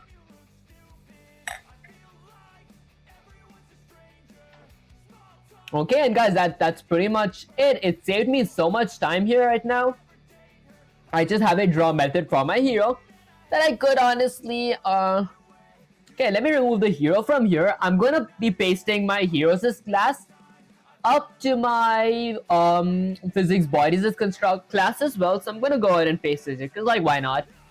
I require rect parameter, texture, null PDR, and rect. Guys, this made my class now so short. This is actually wonderful. Okay, now once I'm done creating a heroes class, I'm gonna go ahead and copy my class from here. And let's go ahead and paste it here. Here's the thing, guys. I could have used one class for doing all of this, but it's just the file path that's different for them. Is there a way to like require my file path on my parameter as well, or create another class, or maybe add my file paths to my entity class right here? Maybe I could actually do that, couldn't I? Would I require a parameter of file paths? I think it would be worth it than like adding two separate classes that has like almost everything the same. I require render, scale, x-axis, y-axis. Okay, I think I need separate classes because like I have my x-axis velocity and y-axis, but actually my x-axis and y-axis position as well. I might change this to be a mage class. Guys, I was just asking like way too much of this because I feel like I did already like shorten the code like so much. Okay, we're just at like 144 lines. Okay, that's it. Now I'm gonna change my position here. My x-axis is not gonna be 100. Instead, it's gonna be something like 600. Okay, and then my y-axis underscore velocities, it could be 100 because I do have gravity. I want my mage to be affected by my gravity. Maybe mages are not affected with gravity because I don't think mages are affected with gravity type stuff. Okay, maybe I could like add a function that like disables gravity for my mage when he does want to actually fly up type stuff. So let's see, what is something that I might need here now? I have my SDL underscore rect floating point scale. I'm going to be changing my file path from hero PNG to be something like mage PNG, and this is going to be 700 for my y-axis. And guys, that's pretty much it for my two mage classes. This is actually really easy to do. Now, I'm going to go all the way down here, add a comment, and create a main function. This is going to be where my main game loop is going to be going. And guys, I just realized something before I do actually create my main function. I want to create another function that lowercases everything that I type, because my input text, for all we know, my user could type something like in like uppercase, lowercase, for example, like hello. For all you know, my user could type hello, something like that. So I'm gonna go ahead and create a void function called something like, okay, is it gonna be a void function or void function or a integer function? Let's see. So I go ahead and transform. I do that. I have returns as well. Maybe I go with something like a integer of two lower function. This lowercase is everything that I type with a pair of parentheses. Now my two lower function does require a parameter of a constant standard string of something like the memory address of my text. This is basically going to be my input text.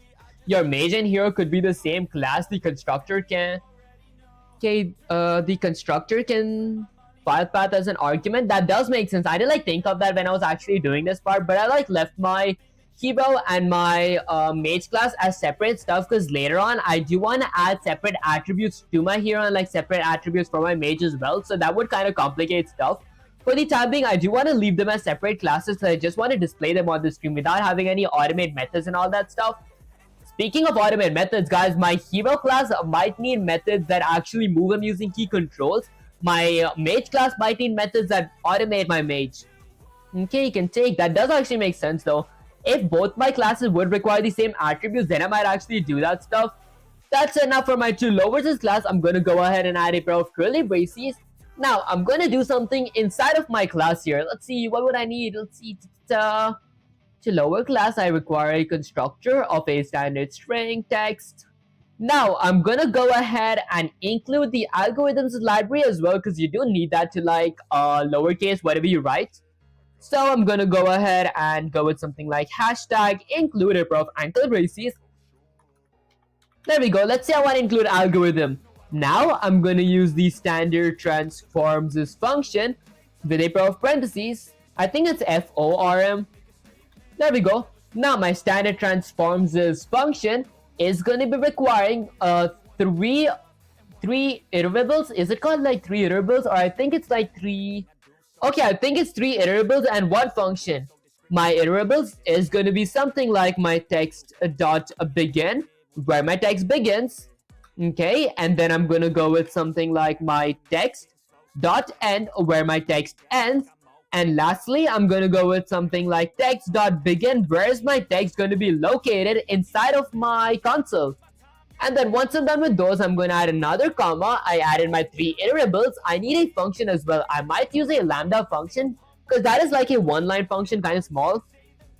So for adding a lambda function, I could go with something like let's go with a pair of parentheses, and then I'm going to type something like unsigned. Unsigned. Okay, unsigned character of C. If my unsigned character is C, then I'm going to do something. Did I mess something up in my lambda function? Let me think real quick, guys. I'm pretty sure this part should be correct. If my unsigned character is C, then I do something. Maybe this does not go in a pair of parentheses. Okay, never mind. It does go in a pair of parentheses, guys. I forgot how to write a lambda function. Unsigned character of C. Okay, if that is the case, then I'm going to add a pair of curly braces and return use the to lower function. I want to lowercase my C. Okay, let's see what error I get. Expected a pair of parentheses. It expects to close my parentheses. That wouldn't make sense. Once I'm done with this, I end my whatchamacallit. Let's go with Control C. I end my entire function with a semicolon. Hold up, guys. I think something is kind of messed up here. When I really go ahead and add my lambda, what is something that I'm missing here? Let me think, guys. It's been a while since I've used the lambda function. Okay, unsigned character of C. Show potential fixes. That doesn't even work apparently when I say show potential fixes. Is it because I like disable my interlessons? Unsigned character of C. Okay, I return. Just use for loop. That's easier. Honestly, yeah, it is easier, but I want to like save lines as well and like learn lambda type as well, because I feel a for loop is like really easy to do this. A pair of square brackets. Hold on, guys. That actually might be the reason. Let's go with something. Oh, hold up, guys. I remember. There we go. I need a pair of square brackets before my function here. There we go. Perfect. That fixes everything, guys. I feel like whatchamacallit. I appreciate you, Suryadev. Is that how I pronounce your name? Guys, that was actually genius. How did I not think of that? Let's go ahead and end my entire function with a semicolon here. Right here. Okay, and then I end my function with a semicolon. Okay, guys, I remember. I was like, I'm pretty sure the syntax is correct. I forgot a pair of square brackets before this. That's actually pretty much it for my to lower function here. Now, I'm going to go ahead and scroll all the way down here. I want to go ahead and convert my input text to be a lowercase input text. So, for the time being, this is empty. So, when I go ahead and add something here, I'm going to go with something like to lower. Let's go with something like my to lower function with a pair of parentheses. Okay, so I lowercase my input text. I can't do that here because there is no input text to lowercase here. Maybe when I go ahead and add it to my histories, I want to lowercase it. Okay, I'm going to go with something like to lower. Maybe before adding it here, I might go ahead and do something like to lower with a pair of parentheses of my input text. Why are you just using ChatGPT? Guys, I'm actually like typing this on my own, but I do use ChatGPT for like learning whatchamacallit, the basics type stuff. Readability is much more important than saving lines. That does make sense. Okay, honestly, isn't this like input text? There we go. Okay, perfect. And honestly, I'm not like using my the lambda function up there to like just save time. I feel like I like using like more fancier ways to write stuff because like it does look kind of cool. Okay, why aren't you just using ChatGPT? Honestly, because I am like learning this stuff, so I like just use ChatGPT to get the code that it is sometimes kind of wrong. That would like kind of ruin the point of learning this stuff. That said, I lowercase my input text here. Now all my input text is lowercase. Maybe I add that after this. Hold up guys, let's go ahead and copy this. I might paste it here once I have a value assigned to my input text variable here. And that's actually perfect. Let's see. My input text by the end of this variable should be lowercase as well, whatever is inside of my histories. Okay, that's actually perfect. I use my transform function, I add my chat function, I added my storyline. Now, let me go ahead and create another void method. This void method is going to be for me displaying my text on my window. So I might go ahead and create a method called something like display text.window. So I'm going to go with something like display text. Alright guys, there we go. Let's go with something like display text on a window with a pair of parentheses. Now my display text on window function is going to be requiring a parameter of, let's say, something like my SDL underscore renders a structure, which is going to be represented by renders a local variable. Then I go with the pair of curly braces. And guys, I actually made a lot of oaths today, so I gotta like kind of eat this real quick.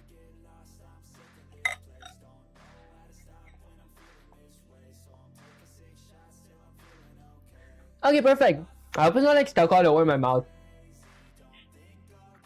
That's it. I have a void display text. A void display text on Windows is function that does require parameter of my SDL underscore render. Now, the very basics of first when I try to display something on my window, when I try to display text on my window, what is the first thing that I might need? Let me think really quick, guys. So maybe I could go ahead and I might require a color, a surface, a rect. I require a color. I require a surface. So I require a surface. Okay, so I definitely need a color. I definitely need a surface. I'll create my DST rect later. So I'm gonna go ahead and use the SDL underscore, let's say, colors the structure, which is gonna be represented by colors or local variable that is going to be equal to something like 000255, which is technically an RGBA value, which means red, blue, green, and alpha. Alpha is basically opacity, which means how transparent or how not transparent I want my color to be. In this case, I want my text's color to be black and not transparent at all. So once I'm done with that, I'm gonna go ahead and create a surface as well, because my text is basically just like a regular text that my user types. To display it on my window, I gotta use the SDL underscore surface structure. Surface is where my text is going to be displayed on. Okay, I'm gonna go with something like an asterisk of a text surface's local variable. Okay, I think I spelled surface correct, which is going to be equal to the TDF underscore render text blended function. Render text underscore blended function. This function renders my text and blends it on my surface, if that makes any sense. But why can't I use it here? That is because I did not like include my SDL's TDF library, if that makes any sense. So I'm gonna go ahead and go with something like hashtag include a pair of ankle braces. I'm gonna include SDL3.TDF. TDF basically means true texture font, so I'm gonna include SDL's true texture font slash SDL, let's say something like underscore TDF.h, which is SDL's true texture fonts' header files as well. Clearly, I messed something up here. This is going to be underscore instead of dot. Okay, perfect. Now I scroll all the way down here, and I can all of a sudden use my TDF underscore render text blended function. Okay, thinking about which, I might require another parameter for my display text on Windows' function. I might require a font as well, so I'm going to go ahead and use the TDF underscore fonts structure, which is going to be represented by a fonts local variable or a pointer towards a fonts local variable. Those are the two parameters. Now my TDF underscore render text blended does require 4 parameters. The first parameter is going to be my font, which in this case is going to be my fonts parameter. The second parameter is going to be my, let's say, my text, which is going to be my text input. But here's the thing, it requires a constant character of text. My text input is constantly changing, so it's not a constant character. Constant is something that does not change. So I'm gonna go with something like my text input. And guys, if I did actually what constant here really means is something like hello, one text displayed on my window and nothing else. But in this case, I'm gonna go with something like my input text. This is not constant, input text. Okay, so I am going to be using the .cstrings function. This function converts my regular text input to be a constant C string. Then I'm going to go with a comma. My third parameter is going to be a length. Since I don't have a length, I'm going to set this to be 0. My fourth parameter is going to be color, which is going to be my colors is local variable here. Then I add my surface with a semicolon. Actually, then I add my function with a semicolon. Now, once I'm done creating a surface, I'm gonna go ahead and check if my surface was created properly. If it was, then I'm gonna go ahead and do something. Excuse me guys, so I'm gonna go with something like if a pair of parentheses. Let's say something like if text surface, if my text surface was created properly, then I'm gonna go ahead and do something guys. I just like drooled all over my keyboard real quick. Okay, let me maybe eat something.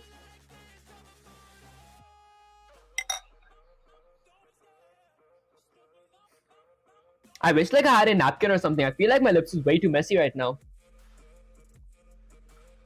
There we go. Now, if my, if my text was created properly, then I'm going to do something. And guys, this wasn't going to be a pair of, what up guys, let's go with a bunch of control C's. This is going to be a pair of curly braces. There we go. Now, if my text surface was created properly, I want to go ahead and create a texture. So I'm going to go ahead and create the SDL underscore texture as a structure. There we go, which is going to be represented by something like a text textures as local variable. Then I go ahead and set my text textures as local variable to be equal to the SDL underscore create texture from surfaces function. So I'm going to be creating a texture from my surface. Then I go with a pair of parentheses. Now my create texture from surface requires two parameters. The first parameter is going to be my render. The second parameter is going to be my surface, which in this case is going to be my text surface. Okay, perfect. Then I go ahead and end my function with a semicolon.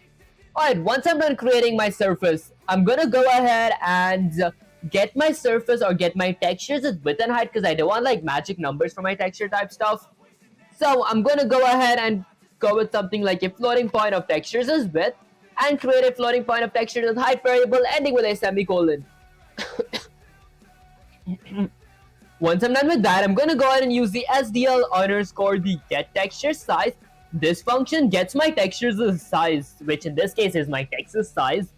Okay, the reason I am like using this function is because I don't want to like use random numbers for when I create my rec, because that's going to like stretch it like horizontally or vertically in general my text up.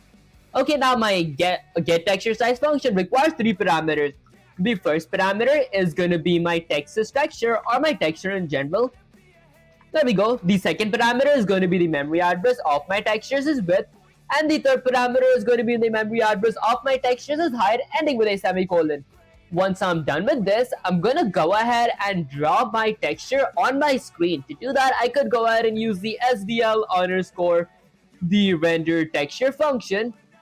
There we go. Okay, so I'm going to be rendering a texture on my window. Although this function requires a bunch of parameters. Speaking of which, guys, I do got to create a SDL underscore f rect structure as well, because I do got to create a rect. Rect is basically where my texture is going to be. Any kind of PNG or image that we load in our display in general is going to be inside of a box, which is called our rect. So I'm going to use the SDL underscore f rect structure, which is going to be called something like DST rect. That stands for like my direction rect. Might go with something like texture rect. There we go. And then I'm going to go ahead and edit with a semicolon. Now I'm going to go with something like my texture rect dot x-axis is going to be equal to something like, I might not need x-axis and y-axis here because I want my texture to be above my hero's PNG. So I'm just going to go with width and height. Okay, might have to get these two variables above my rect in that case. Maybe I just add it here. Let's go ahead and delete that extra line from there. Okay, now the thing is, do I want to create my rect inside or outside? Maybe, I mean, it's the exact same thing, honestly, because... okay, I think I'll create it inside, because, like, it's almost the same thing. Then I'm gonna go with something like my texture rect dot width is gonna be my texture's width multiplied by my scale ending with a semicolon, which I will be requiring a parameter here of a floating point scale as well. Okay, and then I'm gonna go ahead and set my textures rect dot height is gonna be my textures height multiplied by my scale ending with a semicolon. Alright, perfect. Now, once I'm done with that, I'm gonna go ahead and display or slash draw my texture on my window. This function requires a bunch of parameters. The first parameter is gonna be my renderer. Let's say the second parameter is gonna be my texture, which in this case is gonna be my text texture. Okay, the third parameter is gonna be a source rect. Since I don't have a source rect, I'm gonna set it to be null PDR. Lastly, the fourth parameter is gonna be my direction rect, which is gonna be the memory address of my texture vector's local variable, and then I end my entire function with a semicolon. If I get this a bit here, there we go. Okay, once I'm done with that, let me check if everything's going perfectly. There we go. Okay, now once I'm done with that, let's see what else would I need. Well, maybe I could go ahead and I create rect. Okay, I think that's pretty much it. Now, after I actually draw my text on my window, I do want to destroy my texture as well, because apparently whatever we create in C++, we do want to destroy it as well, so it does not cause like memory leaks, or not memory leaks, so it doesn't be floating like in my memory, if that makes any sense, guys. So I'm gonna go ahead and use the SDL underscore destroy, let's say something like textures this function, which does require a parameter of my texture, which in this case is going to be my text texture ending with a semicolon. Then outside of my statement, I'm going to be destroying my surface as well, because I do create a surface too. So I'm going to go with something like SDL underscore destroy surface with a pair of parentheses that does require a parameter of my surface, which in this case is going to be my text surface ending with a semicolon. That's actually pretty much it for my entire Chats's class. Now I scroll all the way down here and go to my main loop. Now, for my main loop, I'm gonna go ahead and let's say create something like a integer of main loop. Actually, a main function, my bad, guys. I'm gonna go with something like integer main add a pair of parentheses. Now, my main function does require two parameters. The first parameter is gonna be an integer of argc. The second parameter is going to be a character, which is a pointer towards an array of argv. Okay, and then this is going to be an array, so I add a pair of square brackets. And then I go with a pair of curly braces. Now, inside my main function, I want to go ahead and initialize my SDL and my two texture fonts. So I'm going to go ahead and add a comment that says something like initialize. Okay, I might not specify what I'm initializing. This is like an initialize section in general. I'm gonna go ahead and use a if statement to check if my SDL was not initialized properly while initializing it, because apparently in C++ we do gotta give ourselves errors. So I'm gonna say something like if not SDL underscore init. Let's go with something like SDL underscore init underscore video as my parameter to my SDL underscore init's function. What this basically means is if my SDL's video section was not initialized properly, I'm gonna go ahead and do something. I'm going to display myself and edit text. I'm going to go with a standard C error with an insertion operator that says something like SDL underscore init error. My SDL was not initialized properly. Then I'm going to go with another insertion operator and use the function that actually gets me an error. So I'm going to use the SDL underscore get errors as function with a pair of parentheses. Then I add another insertion operator of a standard end line ending with a semicolon. Lastly is return one saying something went wrong in this block of code. And that's pretty much it for initializing my SDL. Now let's go ahead and initialize my TDF as well, which is basically true texture font. It's exactly the same way as I initialize my SDL. So I'm going to go with something like if a pair of parentheses. Let's say something like if not TDF underscore init. If my TDF was not initialized properly, I'm going to do something. I'm going to display myself a standard C error, a error message that says something like TDF underscore init error. Okay, and then I'm going to go with another insertion operator and use the function that actually gets me an error. So I'm going to go ahead and use the SDL underscore get errors as function. This function actually gets me an error. Then I'm going to go with another insertion operator of a standard end line ending with a semicolon. Lastly, I go ahead and return one ending with a semicolon as well. Alright, now once I'm done initializing my SDL, I'm gonna go ahead and add another comment, and that's gonna say something like game variables. These are gonna be the basic game variables that my main loop would need. For example, I might go with something like a constant integer of width variable. This is gonna be my window's width. What's the width of my window? I'm honestly gonna set that to be something like 1,000, and then I might go with something like a constant integer of height, which is technically my window's height. I'm gonna be setting that to be equal to 800, ending with a semicolon. This is the height of my window. Once I'm done with that, I might not need x-axis velocity, I might not need y-axis velocity, and I might not need gravity. So what else would I need? I might need a floor, so I might add a comment here that says something like create Rex. Rex is basically like Rect is like a rectangle because my floor does come in a Rex's category as well. So I'm gonna go ahead and create a floor here. So I'm gonna use the SDL underscore F Rex's structure, which is gonna be having a floors as local variable representing it, ending with a semicolon. Now I'm gonna fill in a few attributes for my floor. For example, I might go with something like floor.x-axis, excuse me guys, equals to something like 0, ending with a semicolon, and then a floor.y-axis, which is going to be equal to something like, I don't know, maybe what are my floors with y-axis to be? I haven't thought of that. Since my height is set to 800, I might set my y-axis to be something like 700, ending with a semicolon. My floors' width is going to be, so floor.w is going to be equal to something like 1,050, which is bigger than my window's width.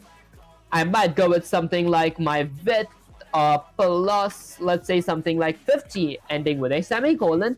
Lastly, I'm going to go with something like my floors' height, that is going to be equal to something like, not too big, not too small. I might go with something like 100, ending with a semicolon. Now, once I'm done creating my rectangle, what else would I need? I might have to create my window and my render, so I'm going to go ahead and add a comment that says something like create a window and a render.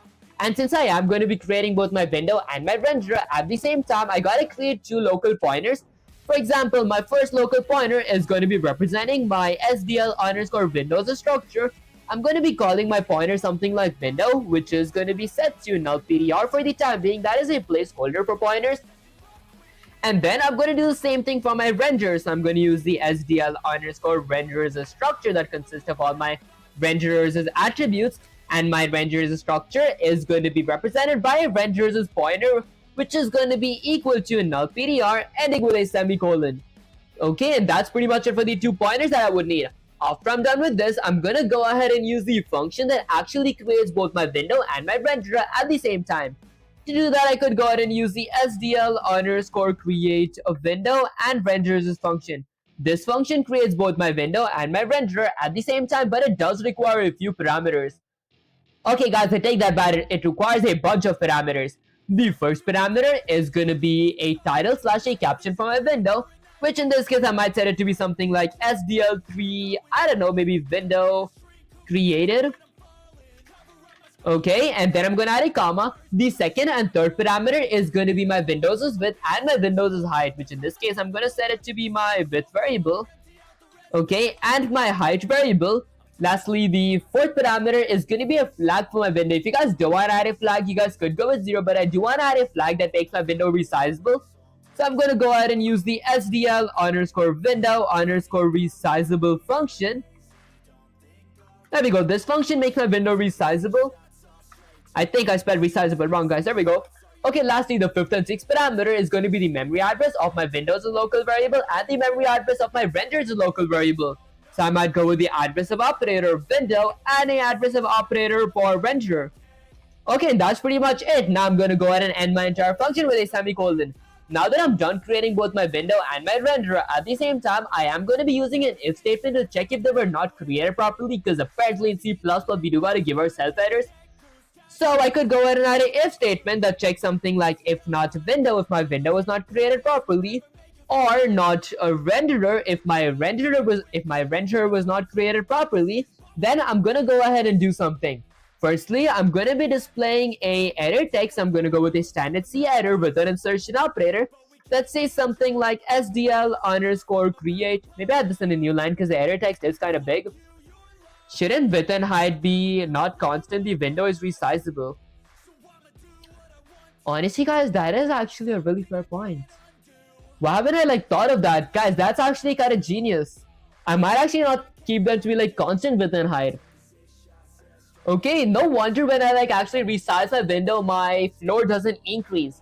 Okay, that's it. I'm gonna go ahead and add a comment, a edit text that's gonna say something like SDL underscore create window and renderer error. Okay, so basically how I got my edit text's name is I just like wrote my function and then slapped an error after that. And then I'm going to go with another insertion operator and use the function that actually gets me an error. So I'm going to use the SDL underscore get errors as function. This function actually gets me an error. Then I go with another insertion operator of a standard end line ending with a semicolon. Lastly, I'm going to go ahead and return 1 saying something went wrong in this block of code, so go check it out. Okay, and before I return 1, if either my window or my renderer was not created properly, I do want to quit my SDL, so I might go with something like SDL underscore quit with a row of parentheses ending with a semicolon. And now that's pretty much it for my entire create window and renderer as a section. So I'm going to go ahead and exit that section, add another comment. Now let's say for my next comment, what else would I need? I think that I might need to add a comment that says something like create objects. I want a dedicated section for just objects, guys. So the first object is going to be representing my chatsys class. I'm going to go ahead and call this my chatsys object, which does require a few parameters. Let me scroll all the way up to check what all parameters, guys. I kind of forgot. Okay, so I go ahead. I do not require any parameters because my chat doesn't. It does not have a constructor. So I'm not going to add a prof parentheses. I'm just going to end it with a semicolon. My second class is going to be my heroes' class, representing a heroes' object. Now my heroes' constructor requires a few parameters. Let's see what all parameters does it require. It requires a renderer parameter and a scale parameter. So I'm going to go ahead and set my renderer pointer here. And he scales this parameter, which in this case is going to be 0.1, which is 10% of my original heroes' PNG's size, ending with a semicolon. My third object is going to be representing my mages class. And let's say something like a mages object or my mages constructor. That does require the same parameters as my hero, which is going to be my renderer and scale. My scale could be something like 0.15 because I want my mage to be a bit bigger than my hero, ending with a semicolon. Okay, and that's pretty much it for my create objects section. Now I'm gonna add another comment that says something like a main loop. I'm just curious, did I add a comment that says something like main loop when I created my main function? Right here. Why did I add main loop here? This is called main function. I might not even need something. Maybe I could go with something like main function. I can literally see it say main function. I might not need that, guys. There we go. Just add a bunch of spaces. Now, inside my main loop, I'm going to be requiring a few parameters before I do create my main loop. I'm going to be requiring a boolean parameter or a boolean variable of something like is running, which is initially going to be set to true, and then I might need an event variable as well to check my current event types.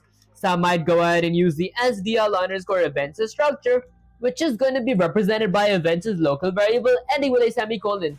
And now, I do want to add like movement for my hero as well, if you guys know what I mean. Like movement through key controls. So I could go ahead and add that inside of my heroes' constructor here. So I'm going to be requiring a few private data members. So the first is going to be something like does my hero need a x-axis? Let's see. I'm not x-axis, guys. I forgot what I wanted. I might need a few boolean variables of something like a down to check if my a is currently being pushed down, and something like d down to check if my d is currently being pushed down. I'm going to be setting the two of them to be false initially because they're currently not being pushed down. Okay, which is going to be equal to false as well, ending with a semicolon. Speaking of which, guys, I want to use a restroom, so I might use a restroom real quick. Okay, wrap God in 200 speed, wrap C sharp docs in 200 speed, wrap C sharp, guys, wrap C sharp is kind of crazy. That's it, guys. I might use a restroom real quick. Give me a sec, guys. Let me actually go to my breadback screen and then mute myself as well.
Already mic testing, mic testing.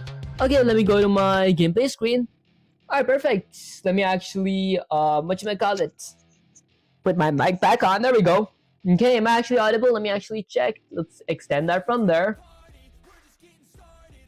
Okay, maybe I think I am audible. Hold on, guys. Let me check in my OBS. There we go. Okay, that's it. Let's see, where was I? I actually forgot, so I created two variables here. Now, I'm gonna go ahead and exit outside of my constructor and create a few methods. So, I'm gonna be creating a void method called something like, I don't know, maybe, chat or something. Should I create a void method called something like, or maybe something like events? Let's go with something like key events. So, I'm gonna name my method called key events, which does require a parameter of, let's say, something like a constant SDL underscore events structure, which is going to be having my events local variable as a parameter. Then I go with the prof curly braces. Now, inside my key events function, I'm going to go ahead and use the SDL underscore key codes structure. This structure is going to be represented by a keys variable, which is going to be equal to my event.key.key, which is the current key that's being pushed down. And then I go ahead and use the if statement. So I'm going to look for event type. So I'm going to check if my SDL underscore event if my event.type, my bad guys, I'm going to check if my event.type equals to SDL underscore event underscore key underscore down if my event type is keyed on. If my user is currently pushing any buttons down, I'm going to go ahead and do something. I'm going to use a switch. You guys could use if statement, works exactly the same. And I'm going to add a condition of my key to check the current key that's being pushed down. Now I'm going to be adding a few cases to do something if some key is being pushed down. My first case is going to check if my SDL's key is something like A. If my user is currently pushing A, then I'm going to do something. Speaking of which, guys, I actually might need to inherit from my chat class as well, because I would need to I would want to check if my do I require on? Yeah, I want to check if my chat is on or my chat is not on. My chat on or not on is going to be determined inside of my main loop, so I might not inherit from my class. Instead, I might require a parameter of chat on. So I'm going to go ahead and require a parameter, which is going to be a boolean of something like chat on. Okay, this checks if my chat is currently on or not. That said, I'm going to scroll all the way down. Wait, this is my physics bodies class, guys. My bad. Let me go ahead and remove this from here. I'm going to scroll down to my heroes class that requires a parameter of something like chat on or off. So I'm going to go with something like chat on. Okay, the only time I want any of these key events to work is if my chat is not on. So I'm going to go ahead and add a if statement before my initial if statement. So I'm going to go with something like if of parentheses, if not chat on, if my chat is not currently on, then I'm going to go ahead and do something. My chat on is not going to be as a constructor here. I'm going to be requiring that as a parameter here. Okay, perfect. Now, if my chat is not on, that's the only time I want to do something. So I'm going to go ahead and delete this from there, paste it here. I'm going to check my event type. Okay, so if my key is A, if my user clicked A in my keyboard or pressed A in my keyboard, then I'm going to go ahead and set my down boolean variable to be set to true, ending with a semicolon, and then I break as well, ending with a semicolon. Now, here's the thing. I have a few private data members of boolean A down and D down that changes depending on whether or not my A is set to true or false. Maybe I might have to publicize all this stuff because I will be requiring these parameters inside. Okay, I could try this way as well. I'm going to try both ways, guys. If this way did work, I'm pretty sure this way is going to work though. Okay, next up, for my second case, I'm going to check if my SDL's key is, let's say, something like D. If my D is currently being pushed down, then I'm going to set my D down boolean variable to be set to true, ending with a semicolon, then I break. And guys, next up, I want to hydrate my lips because I feel it's kind of dehydrated.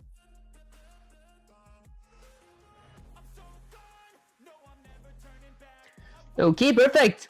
And now once I'm done with this, I'm going to add my third and final case. For my case number 3, I'm going to check if my SDL's key is something like space. If my user clicks space, then I want to go ahead and do something. I'm going to go ahead and make my player jump. I'm going to end this with a semicolon. My bad, guys, with a colon. Okay, here's the thing for a jump. My jump method is inside of my physics bodies class. I do inherit from my physics bodies class here. So I might actually add a if statement. Let's go ahead and add a if statement to check something like if paper of parentheses, if on ground, if I'm currently on ground, and I will be on ground if my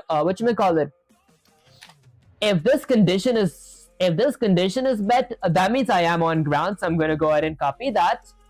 Let's go ahead and paste it here. I'm gonna set this to be something like on ground, which is gonna be equal to this condition right here. And then I'm gonna go ahead and end this with a semicolon. Now here's the thing, I don't have my floors as y-axis here, so I might actually require a floors as y-axis as a general parameter. So I might copy this part here. Okay, hi doing Yash, I appreciate you joining the stream. So I'm gonna go ahead and copy that, delete it from here. My floors as y-axis is gonna be a general variable here. Floating point floors as y-axis. Okay, and then I go ahead and require that as a parameter. I mean, I wouldn't actually require it as a parameter. I might have to require it as a parameter though. I'm gonna go ahead and paste that here. My floors is y-axis, I require as a parameter here as well. I don't know, I might not need it here. One question, don't you have school or college? Honestly, my college did end 3 days ago. I think it was about 3 days ago, because this is like my winter break, so I do have more time to stream and all that stuff, and guys, less stuff to study after streams.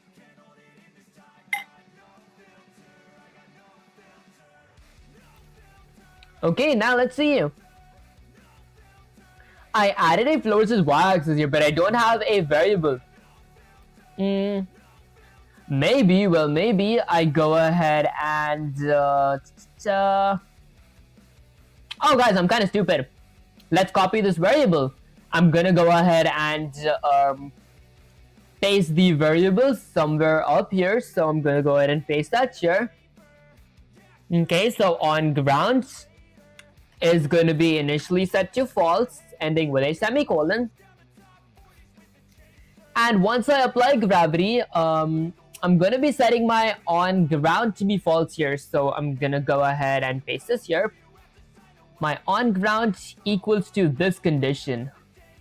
Now my on ground change depending on this. This doesn't make sense, honestly, guys. Yeah, it actually doesn't make sense. I'm not going to be adding my on ground check here. I might require as a variable though. Let's go ahead and delete this from here. Okay guys, I think I was asking too much here. So now to check if I'm on ground, what do I do? Maybe I go ahead and require a check if I'm currently on ground.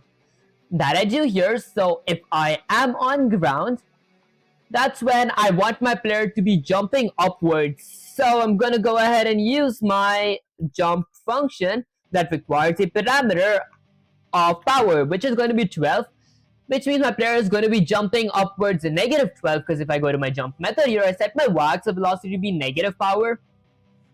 Okay, perfect. Guys, that made me use half of my brain strength here. That said, I'm going to go ahead and copy my if statement from here now. Just to save time, I'm going to go ahead and paste it here as well. I'm just going to be changing my key down to be something like key up. Key up is basically the opposite of key down. Key down checks if any of my buttons are currently being pushed down. Key up checks if they're not being pushed.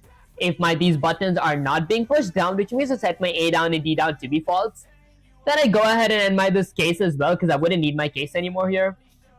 And guys, I forgot to add a break here. It's really important to add breaks after our cases. So I'm gonna go ahead and add a break here, ending with a semicolon. And that's actually pretty much it for my event type for moving my player. Now I'm gonna go ahead and exit outside of my if statement, add a comment that says something like key controls. Usually I add my key controls in my main loop, but I might add in my class because it's the same thing. I'm gonna add a if statement to check if my let's say something like A down is currently set to true. If it is, why do I keep tapping S? There we go. If my A down is set to true, then I'm gonna go ahead and do something. I want to move my Rex's position, so Rex's x-axis is gonna go towards the left. I'm gonna go with minus equals to something like my x-axis underscore velocity ending with a semicolon, which is 5 pixels per frame.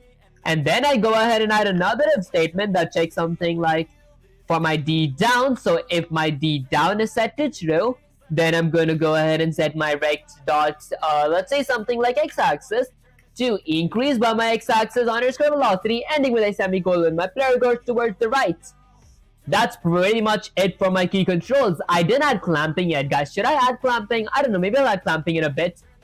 Okay, clamping is basically not letting my player exit my window type stuff. Okay, that's it. I added my key controls. I added my event checks. This is actually like very much shit. Okay, so I'm gonna go ahead and use this inside of my main loop now. So I have my main loop here. I'm gonna go ahead and create my main while loop now. So I'm gonna go with something like while is running, while my program is running, or while my is running is set to true. I'm gonna go ahead and do something.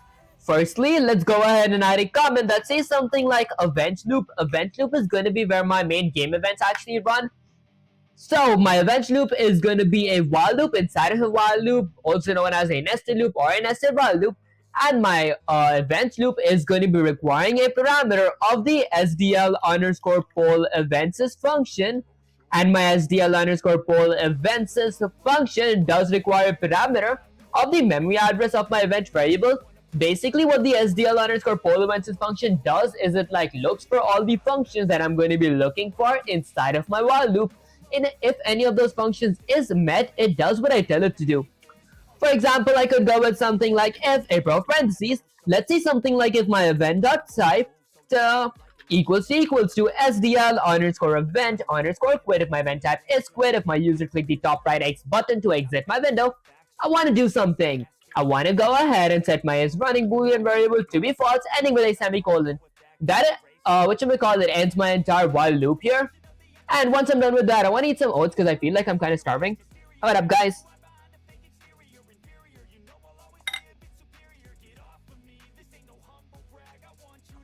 Okay, that was my first if statement and my first event check. For my second event check, I'm gonna go ahead and let's say go with something like chat dot. This is going to be my chat slash dot. Let's see what other function it has. Display text on window. That won't be here. That's going to be my graphics section. Storyline. Nope. Text events. Yeah. I'm going to go ahead and use my text events function that does require two parameters. The first parameter of my events. The second parameter of my chat on. So I'm going to go ahead and create a chat on this variable. So I'm going to go with something like chat on. Okay, so a boolean chat on this variable outside my while loop. Here's the thing. Should it be outside or inside? Let me think real quick, guys, because I'm pretty sure that my chat on type stuff, it changes every single iteration depending on what I click or I not click. So it could actually go inside my while loop. I might actually get it inside. If it didn't work, I'll get it outside. Okay, so let's go ahead and paste my chat on this variable here. Now, I want to, my chat on is initially going to be set to false, ending with a semicolon. Because when I start my game, I don't want my chat to be on, but I'm going to be adding a few variables to actually convert my chat on to be chat off. So I might go with something like if a pair of parentheses, let's say if my event.type equals to SDL underscore event underscore key underscore down, if my event type is key down. If my user is currently pushing a few buttons down, I'm going to be looking for exactly what button is my user actually pushing. So I might need to use the SDL underscore key codes structure. I might actually use the key codes structure up here. So I'm going to go ahead and use the SDL underscore key codes structure, which is going to be represented by a keys as variable. That is going to be equal to event.key.key, ending with a semicolon.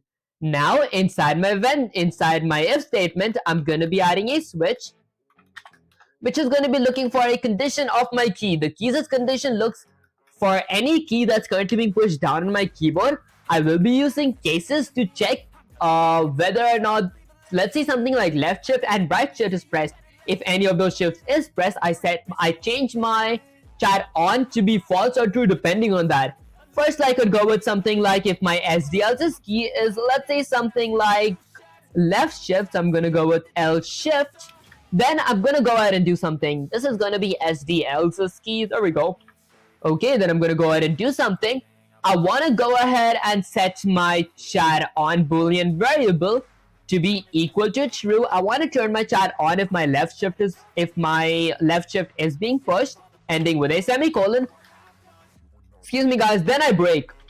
For my case 2, I check if my SDL's key is right shift. I'm gonna go with something like right shift. If it is right shift, then I'm gonna go ahead and do something. I think I spelled shift wrong, guys. There we go.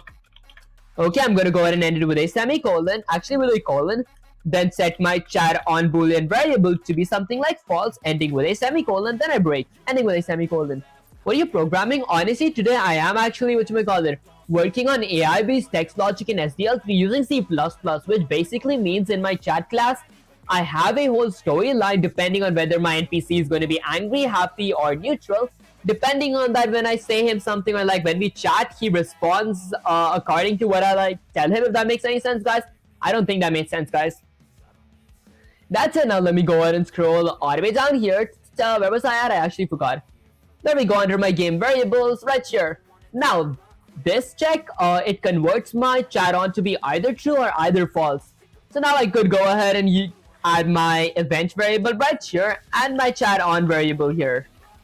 Okay, and then I go ahead and end my function with a semicolon. Once I'm done with my chat objects as text events, I'm gonna go ahead and work on my hero dots, let's say something like key events. This checks whether or not my what buttons are currently being pressed, and depending on those, it moves my player around. This function requires 3 parameters: my event variable, chat on variable, and floors as y-axis. My event variable, my chat on variable, and my floor.y-axis, ending with a semicolon. Once I'm done with that, is there anything else that I might need here? I think that's, guys, I think I shrugged the code so much. This is actually kind of genius, guys. It feels really cool to not have my event loop being like flooded with like a billion events. Okay, that's it. I'm pretty much done with my while loop here. Actually, my event loop here. So I'm gonna go ahead and exit my event loop and then add a comment that says something like fill screen. This is where I'm gonna be filling my screen. Now, to fill my screen, actually, I'm not the one that colors my screen. My renderer is the stuff that actually colors my screen. So I gotta set a color for my renderer. To do that, I could use the SDL_set a render draw color function.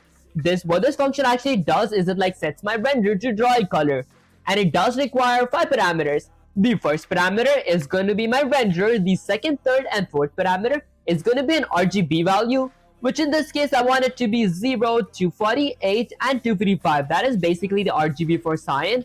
Lastly, my fifth parameter is going to be alpha/opacity, how transparent or how not transparent on my object to be, or my color to be. In this case, I'm going to set it to be 255 because I don't want my cyan to be transparent at all. Once I'm done setting a color for my renderer, I'm going to go ahead and use the SDL_, let's say something like the render clear function. What the render clear function does is it like clears/fills my entire screen with the color that is currently set to my renderer's pointer, ending with a semicolon. Now, once I'm done filling my screen, I'm going to add another comment. Let's say something like graphics. This is where all my drawing is going to be added, like what all I draw and everything on my screen. Before that, guys, I want to eat something because I'm kind of starving.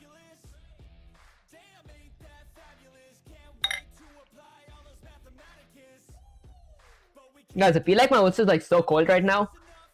I mean, I did like get it like 2.5 hours ago. That's it. Now, once I'm in my graphics section, I want to go ahead and draw stuff. Firstly, I want to draw my hero, so I might go with something like hero.theDraw method that does require a parameter of my renderer. And what else? Just render. I'm going to end it with a semicolon. Then I'm going to go with something like mage.draw with a pair of parentheses. I'm going to be requiring a parameter of my renderer as well, ending with a semicolon. And then I might go with something like my chat dot. I'm going to go with something like, I don't know, maybe, I forgot, was it like control space? So there's an option called like display history, display text on window, storyline, and text event. Maybe I want to go ahead and display my text on window as one of my graphics. Now my display text on window method does require a bunch of parameters. It requires a renderer parameter, it requires a font parameter, and it requires a scale parameter. So I'm going to be adding my render parameter. I did not create a font, so I gotta go ahead and create a font. Do you stream every day? Honestly, I do actually stream every day. That's it. Tomorrow I will be streaming a bit sooner because like I won't be able to stream on my regular time type stuff. That's it. I'm gonna go ahead and let's say create a font variable. My font variable is going to be created, I don't know, maybe under my game variable. Actually, maybe under my create rex. So I'm gonna add a comment that says something like load font, so we can like experiment with like different fonts. Now my load fonts is let's say method is gonna be having a, let's say TDF underscore fonts structure. This font consists of all my fonts attributes, and it is going to be represented by a pointer towards my fonts local variable, which is going to be equal to the TDF. Actually, I think it's the TDF underscore open fonts function. There we go. Okay, C++, C or C++. Honestly, it is C++. That's it. I'm going to add a parentheses. Now, my open fonts function does require two parameters. The first parameter is going to be the file path for my font. And since I forgot the file path, I'm going to go with something like Control-Alt-L, get my solution explorer here, right-click my SDL3 properties, open my folder in Explorer. Now, let's see. So, my file path is going to be fonts and then open sans italic. I might copy this because I forgot the name. There we go. Okay, and then let's go ahead and add a pair of quotes here. I might go with something like my fonts folder / open sans italic.tdf. That's my fonts whatchamacallit. That's my fonts file path. My font size could be something like 24. Then I end my function with a semicolon. Now I scroll all the way down here. And on my display text on window, I'm going to be requiring a font size parameter. So I might add something like font shirt. So there we go. Okay, and lastly, my third parameter is going to be my scale. I don't know my scale. Maybe I could go with something like 0.2, ending with a semicolon. Yo, Near here, what are you cooking? Honestly, I am like working on AI-based text logic in SDL3 using C++. That's it. Today is the level 4. I have been like going over this for like I think the past 5 streams. That said, in today's stream, I am trying to like make my NPC talk depending on the emotion that he's currently feeling. For example, if he's angry, he responds with these values. If he's happy, he responds with these values. If he's neutral, he responds with these values. And how does he know whether or not he's angry, happy, or neutral? Depending on the histories that I have here. So I'm going to be looking over my histories vector. If my conversation leads to something that's that needs to make someone mad, he's going to switch his mode to be mad mode, if that makes any sense. So from me, good stuff. That keep up your grind from Ass. That actually means the world to me, Tempo. I appreciate you so much. Or is it pronounced as I think it's like Ace. I think it's like something like Ace, but Ace is ACE. AUS should be something like AS. Guys, I'm really awful with like pronouncing words or something. That's it. Now, once I'm done with displaying my chat on my window, what else would I need? Let's see all the function that my classes had. My mage function, I displayed him on the window. That's pretty much it. I use my key events function. That's pretty much it as well. My drop. Okay, a draw method. This is for my physics bodies class. I gotta go ahead and apply my gravity. Okay, so I gotta go ahead and apply gravity. Did I already apply my gravity? I did not, so I gotta do that. Oh, Australia, that does make sense. Okay, how do we Ayrton, is our pronounce her name? I appreciate you joining the stream. Is this Lua from Roblox Studio? I used to actually, make models for like Roblox Studio. That's what I stopped at like I think 2 years ago. This ain't Lua, bro. Guys, actually Lua is kind of crazy, but Lua is kind of fun. I did like try programming on it for a bit though. It is like a really fun language, guys. Okay, it's C++. Okay, that's it. Now let's go ahead and add another comment here. So I'm gonna go ahead and add a comment. Let's see something like, I don't know, maybe apply graphics. Let's go with something like apply graphics. Now for my apply graphics section, I'm gonna go ahead and firstly go with something like my hero.the apply gravity method. I'm gonna apply gravity to my hero with a pair of parentheses. My apply gravity method does require a parameter of my floors as y-axis. This looks like Lua, my bad. Honestly, does like Lua and C++ have similarities in it? Because I've like used Lua maybe like once. I don't even know. I haven't like actually completely programmed in Lua or something. Maybe I learned it like for one day. I think it was kind of different type stuff.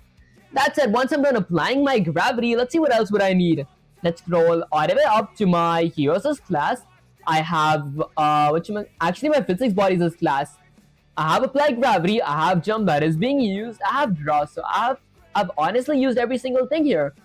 That's actually perfect. What are you doing? Honestly, today I am like working on the level 4 of my SDL, actually AI text input in C++ using SDL3.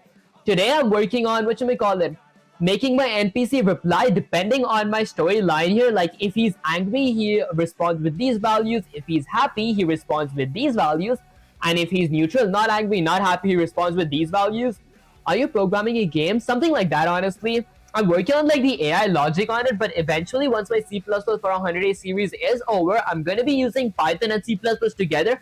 Python for the AI section, C++ for the speed section type stuff.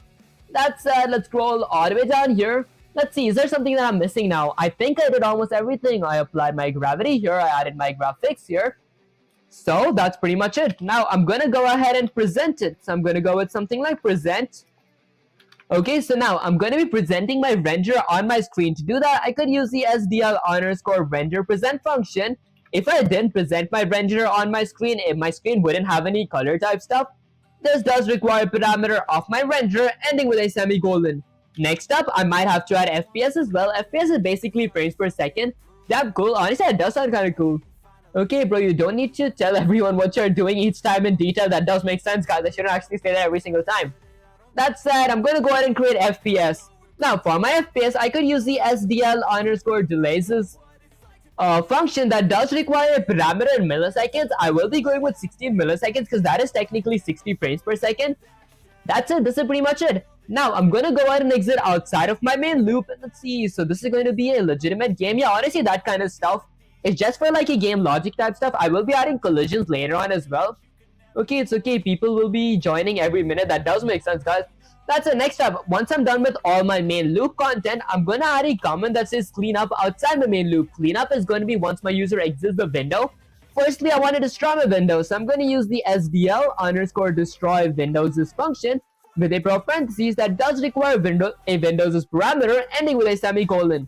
And then I'm going to go with something like SDL_destroy renderer, which does require, hold up guys, I think I spelled render wrong. There we go, which does require parameter of my renderer ending with a semicolon. I think I spelled my destroy wrong, not renderer, guys. Let's go with DESTROY. And then I want to quit my SDL, so I'm going to go with something like SDL_quit with a parentheses ending with a semicolon. Lastly, I want to return 0, saying everything went smooth here. Okay, telling us everything is what makes this video work, guys. That actually does make sense. Okay, that's it. I just realized I forgot an important thing in my graphics. I forgot to set a color for my, for my floor. Maybe I not add that in my graphics, and I could add that. I think I'll add it in my graphics only. So I might go with something like SDL_set render draw color. So I'm going to be setting my renderer to draw a color. Okay, with a parentheses, this does require a few parameters. The first is going to be renderer. Second, third, and fourth is going to be an RGB value. It's pretty nice that you're explaining lines in detail. That does actually make sense. That's it. I might actually look it up. Let's say something like, what is the RGB for brown? Okay, let's see. So the RGB is... did I spell RGB wrong? What up, guys? What is the RGB for brown? So it is 150, 75, and 0. So I might go with something like 150, 75, and 0. Okay, and lastly, the final parameter is going to be an alpha/opacity, how transparent or how not transparent I want my floor to be. In this case, I don't want my brown color to be transparent at all. Now, once I'm done creating, setting a color to for my renderer, I'm going to go ahead and use the SDL_render, I'm saying my renderer, to fill rect, so render fill rect function with a parentheses. Now, what my render fill rect function does is it like fills my rectangle with the color of my renderer. This does require two parameters. The first parameter is going to be my renderer, which is my color. The second parameter is going to be the memory address of my floor's local variable ending with a semicolon. And now, if I hit Control S to save the code and run the command, let's see what happens, guys. Okay, hold up, guys. Say something like failed to compile. Let's see what line. Did I miss any parameters in some line? Hold up, guys. Okay, you cannot assign to a variable. Is that constant? Guys, actually, this is a perfect time to check my debugger, like if it works. Okay, argument truncate from double to float. Truncate from double to float. Okay, so it says SDL3 algorithm. Okay, so something is wrong with my algorithms this file here. It could be something right here. I feel like everything went kind of smooth up till here. Okay, so to lower C, this part is correct. Argument truncate from double to floor. Okay, equal to conversion from int to floor, possible loss of data. Function to lower can be made static. Okay, hold up guys.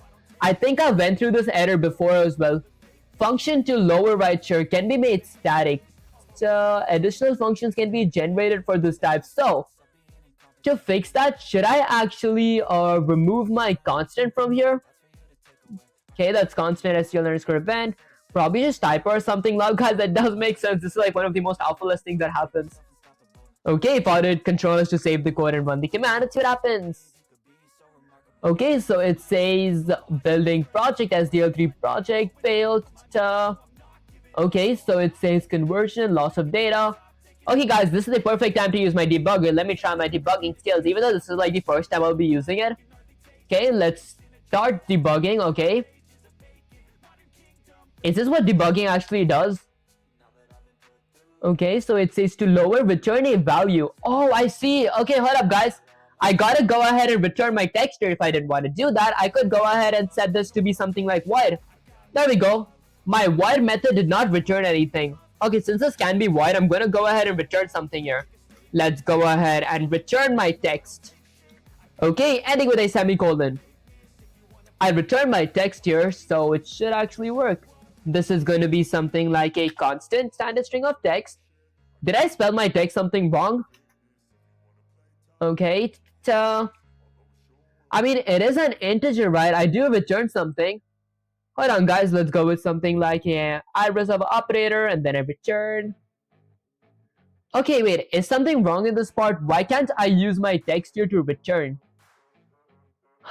This is my standard transform. Lastly, I return my text. This is a constant standard string of text. Okay, integer. Oh my gosh, I'm so stupid, guys. Let me change this to something like standard string. There we go. This makes more sense now. That was so stupid, guys. I should have seen that coming. And now if I did control F to save the code and run the command and see what happens. So I'm pretty sure that one error was fixed. I should have run it like segmentally. Function to lower can be made static. Can be made static. I mean, I could make it static. It wouldn't like make a big of difference. Okay. Although the actual error comes with udest, you cannot assign a variable that is constant. You cannot assign a variable that is constant. If I did control F to save the code and run the command and see what happens. There we go. I get my console here, so I couldn't whatchamacallit, add a variable here that's constant. Secondly, I get my window up here. I have my floor, but I don't have my I don't have my players up here.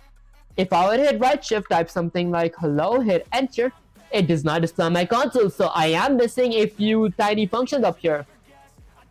Okay, let's scroll all the way down here. Now, under my whatchamacallit, under my mages, actually under my main loop where I create objects, under my graphics section, I go with hero.draw. Why does it not draw my hero? Let me check. Maybe is it because of my scales? So this is my hero's object. Let's go to my hero's class up here. Okay, my hero's class does not have a draw method, but I am using the draw method from my, let's see, from my physics bodies class right here. Okay, that has a render parameter, has a texture parameter, has null PDR, and has rect. Maybe I should have required a parameter of my render inside of my constructor here as well. Would that actually work? I think that might work. Let me try that. So I'm gonna go ahead and require a parameter here as well of a SDL underscore frect. Not frect, my bad guys, of my SDL underscore render with an asterisk to a render as a local variable. Okay, because when I said constant, because when I said constant means it's going through a series of tools to identify which one it should do, and then when it does. Okay, let's see. Okay guys, I think my message was retracted. What up, guys? I got like a message that was deleted by Nightbot. Let me check. Okay, let's see. Let's scroll all the way down here. Okay, now I require parameter of my renderer here as well in my physics bodies as constructor. Okay, that should actually be pretty much it. I'm pretty sure this should work here now. Okay, I require parameter of my renderer here as well. Now, if I did control F to save the code, let's see what happens. This is why I like to run the function after each new addition function. Otherwise, I spend way too long running it back to find what's messed up. That makes sense, guys. I wish I did that. Okay, I'm not sure if it needs to. Okay, so I get my console here. I get my window here. Okay, since that didn't work, I do know what's wrong here. I'm gonna go with a bunch of control Z's. Let's go ahead and remove the SDL underscore this function from here. I'm just gonna go ahead and get my draw method. Let's delete it. Let's go ahead and paste it. Says OBS is reconnecting. Okay, OBS connected successfully. Mic testing. Is the stream going good, guys? There we go. Okay, let's see. Doesn't the header say you're changing a value of a constant variable? Honestly, I did fix that part. That was like for my standard string to lower function. I converted like I had it to be like a constant standard string, but I will be changing my text a lot here, so it did not have to be constant, if that made any sense. Now let's scroll all the way down. What was I gonna do? Under my physics bodies as class, I'm gonna go ahead and paste the method right here. Let's see what method it ends all the way here. I'm gonna go ahead and paste it all the way here. Okay, so I go with something like hero.theDraw method. Okay, let's go all the way down here. Mage.draw. I'm gonna go ahead and paste a draw method under my mages class as well. I'm assuming my mages class is gonna be under my heroes class. There we go, guys. I was getting kind of greedy with this. I could have done it this way as well. Now for the controller to save the code and run the command and see what happens. I get my first window here. I get my second window here.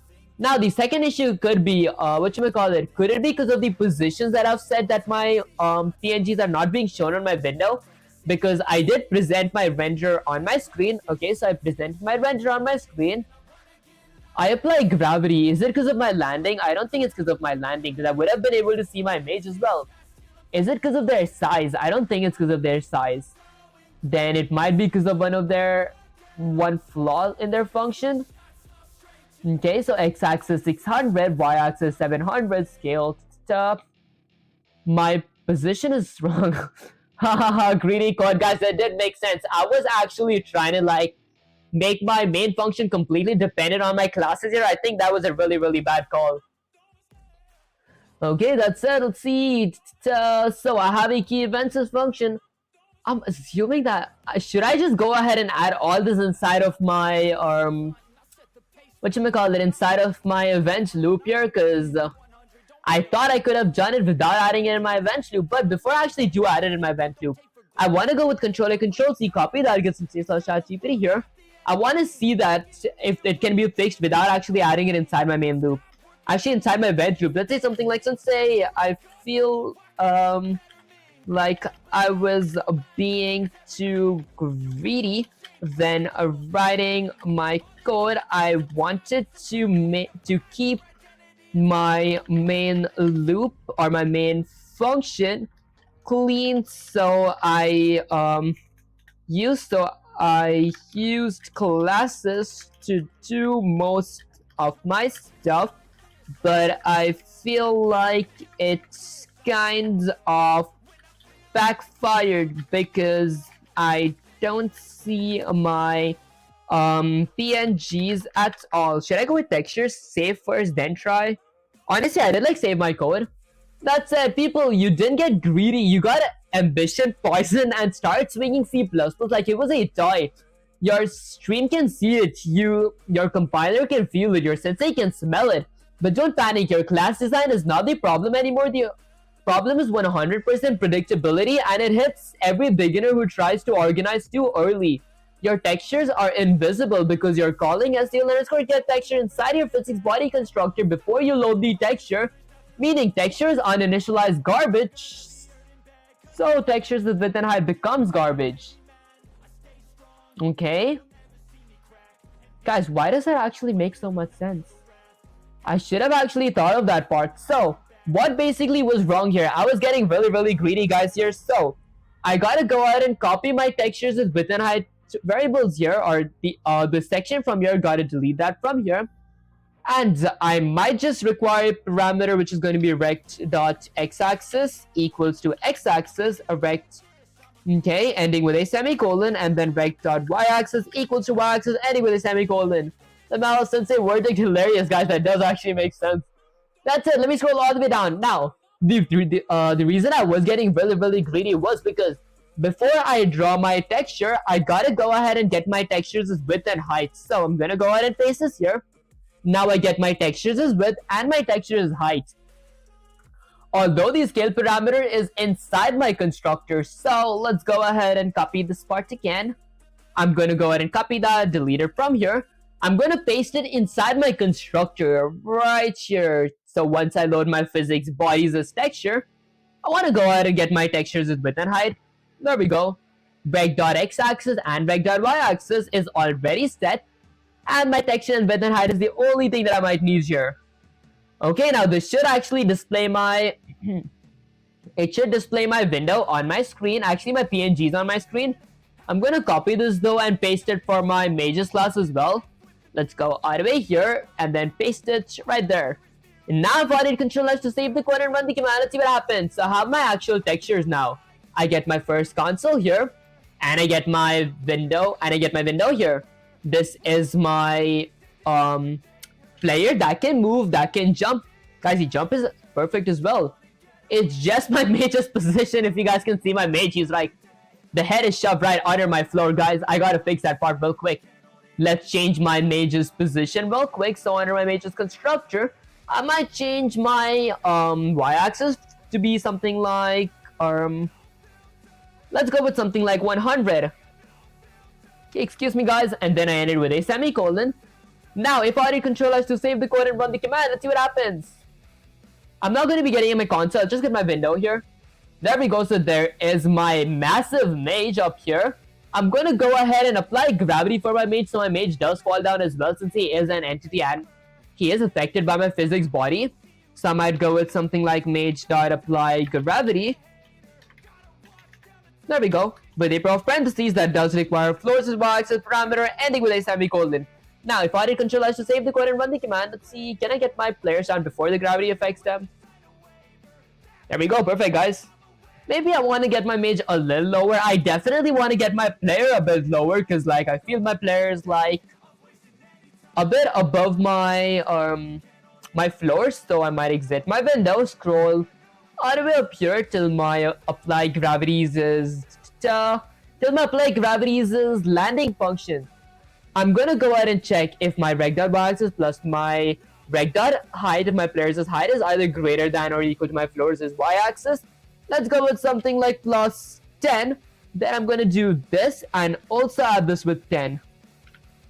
Okay, flying mage look more badass, guys. That actually does make sense. I mean, yeah, that does make sense. So maybe I might actually not add that for my mage, and I just might add that for my hero. Okay, let's go ahead and end this. But for that, I might have to add like a separate gravity for my hero. Okay, maybe I think this is gonna like work for the time being, because like I don't want to actually add another gravity, because like my player can move around. He jumps all the way up to my mage type stuff. I just want to get his position a bit lower. I could like always do that stuff. Okay, that said, this is actually like pretty much it for getting both my PNGs on my window. Now I gotta work on the chat stuff. Let's check if that works. I actually forgot to check that. So I get my PNGs. Actually, I get my window here and my console here as well now. I'm gonna go ahead and hit left shift for my chat to be on. Maybe right shift for chat to be on. Okay, my chat does not work here. I'm gonna type something like hello, hit enter.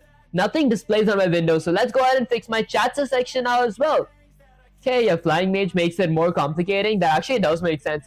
I actually, I was gonna add like another function inside of a mage's class that actually, disables my mage's gravity, so my mage can like fly up as well. I just want to make fundamental work for now. That does make sense.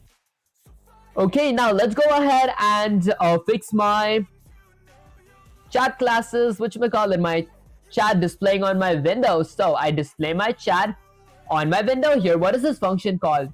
Display chat on window. Okay, I did like call the function. If my text surface, okay, if that is the case, SDL create texture from surface, I get my textures as width and height, and then display it on my window. Although I do not get my textures as x-axis and y-axis because I want to set my x-axis and y-axis to be above my mage's head. Let's see if I remember that function now, guys. Under my, let's see, under my main loop, maybe under my apply graphics, I might go ahead and set my chat dot, let's go with something like rect. Was it called rect? Does my chat have a rect? Was it called chat rect game? Oh, well, guys, I think the game isn't over yet. Hold up, guys. Maybe I think I got it from here. Okay, what was the function called? Let's see. Let's scroll all the way up here. It's not called chat rect. What is my chat's rect called? My chat does not have a rect, guys. That is kind of hilarious. Like, actually, no, man, it does have a rect. It's called texture rect. So texture surface. Where's my rect at, guys? I can't see my rect. Am I blind? Where's my rect, guys? Okay, if you have the mage floating a bit about the hero, that makes the hero can slide underneath the mage to cause that effect. That does make sense to be more interactive. I might actually add that part as well. That's it. Let's see. Guys, am I blind? Where's the rect here? Where did I oh, there we go. My SDL_F rect is in my chat section, but it is inside my display texture on Windows' function. So I'm gonna go ahead and copy this part, delete it from here. Let's scroll all the way up here and paste it right here. So it's called texture rect. So I might go ahead and just use my texture rect. Let's copy that. Scroll all the way down here. Let's scroll all the way down here. There we go. Okay, my SDL_render present. I present something. I'm gonna go with chat dot texture rect. So I want my chat's x-axis to be equal to my hero. Okay, to be equal to my heroes is, I forgot this part, guys. What was the formula here? I want my chat's x-axis to be equal to my, parentheses. Was it parentheses? I think it was something like hero dot rect dot y-axis. Was it something like this, guys? I actually forgot this part. Guys, I might actually look the formula up. Let me go ahead and get some /ChatGPT up here. Let's scroll all the way up here, because I remember using this formula last stream, but I forgot the formula. I keep forgetting it. Let's scroll all the way up. I might see it somewhere here. Okay, maybe not sure, guys. Let's scroll all the way up and get there. Okay, I might see the formula real soon here. Okay, not sure. Let's scroll all the way up. Okay, I think it's above my chat here. Okay, let's scroll higher. There we go. So my mage.dst rect. So I chat.mage.dst rect. Chat.mage.dst rect. Okay, chat. Okay, so my chat says rect. Why do I have a mage.dst rect here, guys? I think that was a typo. So my chat's rect x-axis is going to be equal to my heroes' x-axis plus my heroes' width minus my chat's width divided by 2. I think I see. No control F search, guys. I'm so stupid. I could have tapped control F, guys. I should think these things when I actually gotta like use those stuff up. Okay, so my chat dot texture, my chat's x-axis is going to be equal to my heroes' x-axis. So hero dot rect dot x-axis. Is my heroes' x-axis called something else, guys?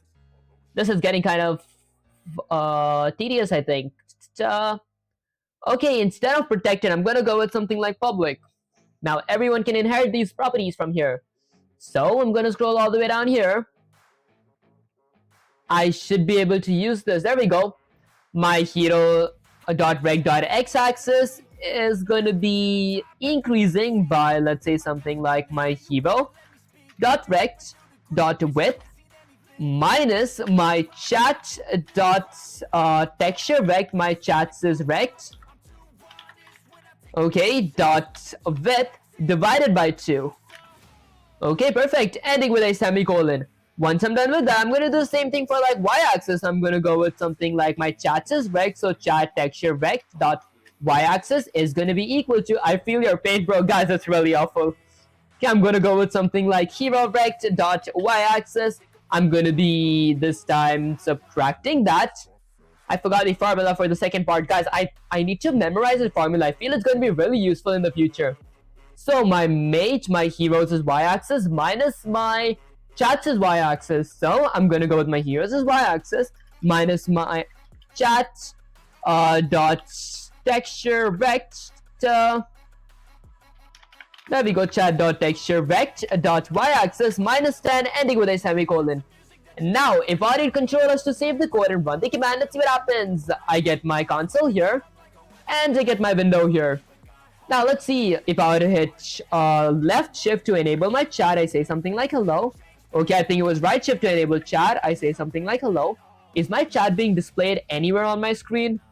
It's not being displayed anywhere on my screen. Wait, did you guys see something on my console? Hold on, guys. Let me actually recheck that. Was something displayed on my console? I don't think so. I might check it later. Okay, so let's see. Did I actually display my text on window? So I have my display text on window function here. My chat's size is 0.2, so that's one issue.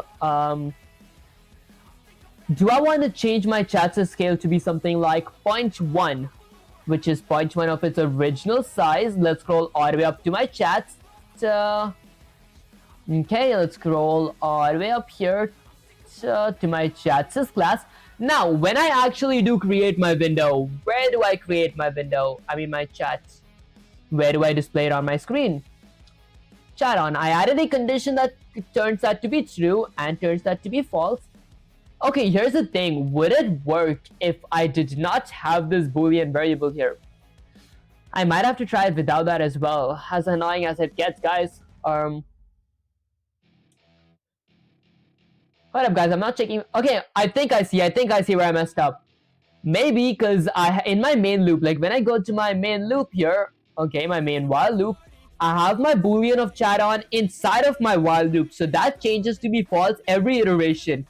What if I paste it outside my while loop? And then I gotta hit left shift. That's right, that's left shift to turn it on. Now, if I need control, I should save the code. Okay, let's see what happens. Okay, just save the important stuff in a notepad. Memorizing all your formulas and code functions takes too much brain RAM, guys. That does make sense. I might actually write it somewhere. Okay, so let's go ahead and copy this stuff. Let's go ahead and save the code and run the command. I get my console there. I get my window here. Moment of truth, guys. If I were to hit my left shift, type something like hello. Doesn't work. If I were to hit right shift, type something like hello. Hit enter. Okay, it doesn't work if I tab H. It doesn't display here. So the issue isn't me displaying it on my window. The issue is my chat on this boolean variable here. It would have worked perfectly if I didn't have my this condition here. Let me try it without this condition. Let's delete that part real quick. Let's remove this from here real quick as well. Okay, let's go with shift tab to de-indent. Alright, perfect, guys. That's for checking if my event type is down. Alright, guys, let's go with Control Shift Z real quick. Okay, with Control C. Okay. Let's get my if statement. So my if statement, it starts there, it ends there. So I gotta remove this pair of parentheses and this if statement. Okay, now I'm gonna go ahead and copy all this. Go with Shift Tab to de-indent. So let's go with Shift Tab. Okay, now if I need Control S to save the code and run the command, let's see what happens. Okay, do you not... hold up, guys, let me get my console up here. And then my window up here. There we go. Do you not get annoyed with yourself? Whatchamacallit? Guys, I feel like it's kind of funny in a way. That said, let's see. Let me go ahead and type something like hello. Hit enter. It does not display on my window. So I think the chat on isn't the issue, guys. Let me go with a bunch of Control Shift C's. There we go. Now, if I hit Control Z to copy the code, let's also say how ChatGPT would just think the error is here. Let's go ahead and paste it here. Go with Shift Enter and say something like, say, I don't see my chat on my screen. I tried figuring it out for a bit, but I didn't seem to fix it. Dot dot dot. Let's see. While ChatGPT is replying, let me go ahead and eat something, guys. I'm kind of starving.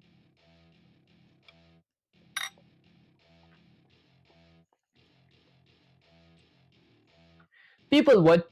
Okay, what did you do? What did you do to your chat rec logic? I can feel the same sec fault energy from here.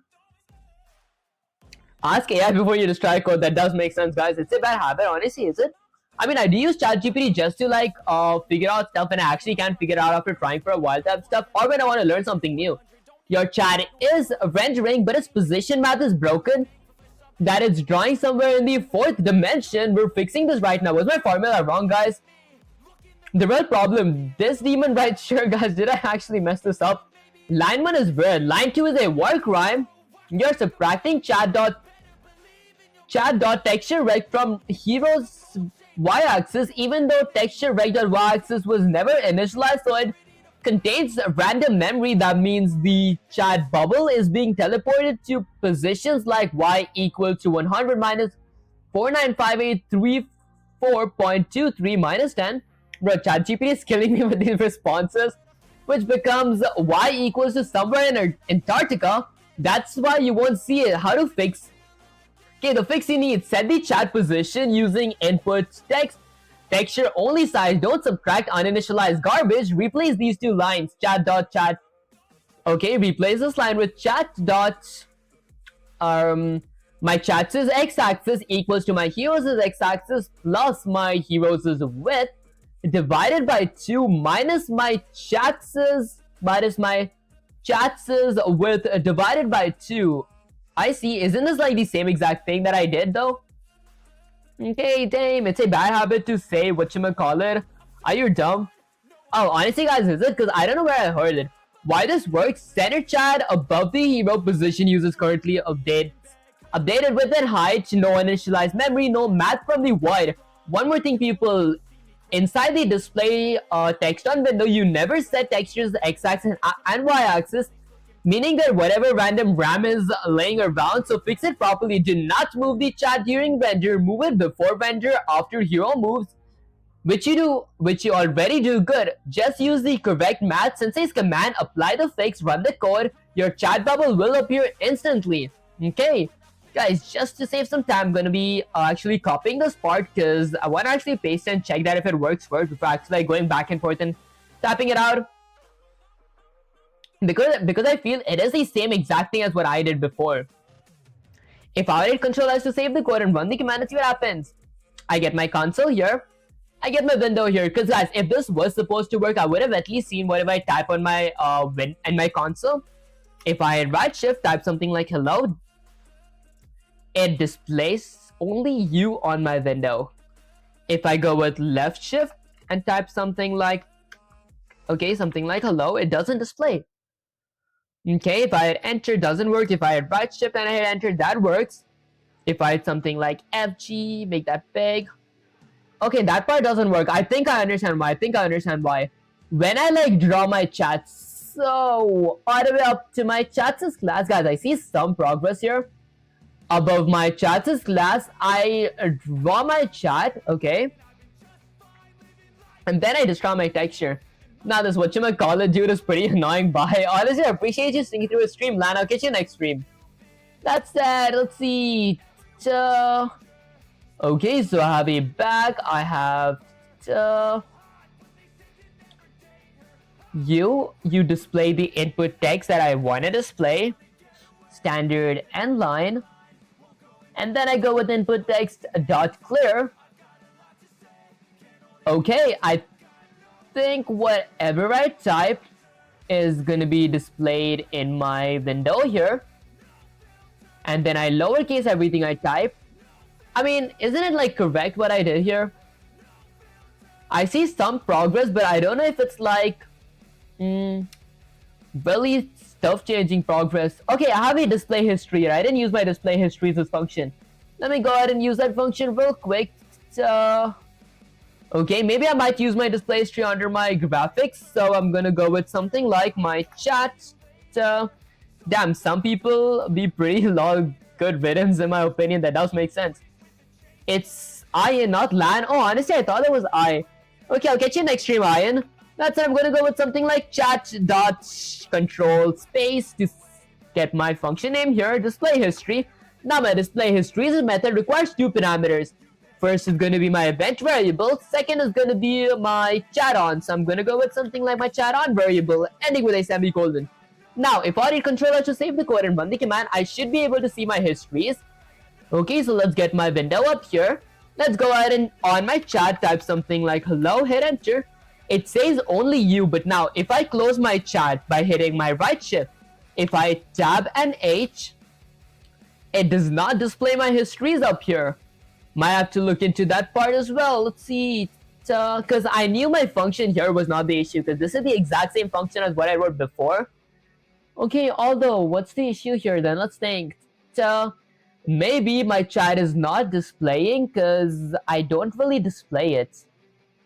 How do I not display my chat? Guys, let me really think. I display my text on my window. Could it be because of my font? My font size is pretty big. That gets small depending on my...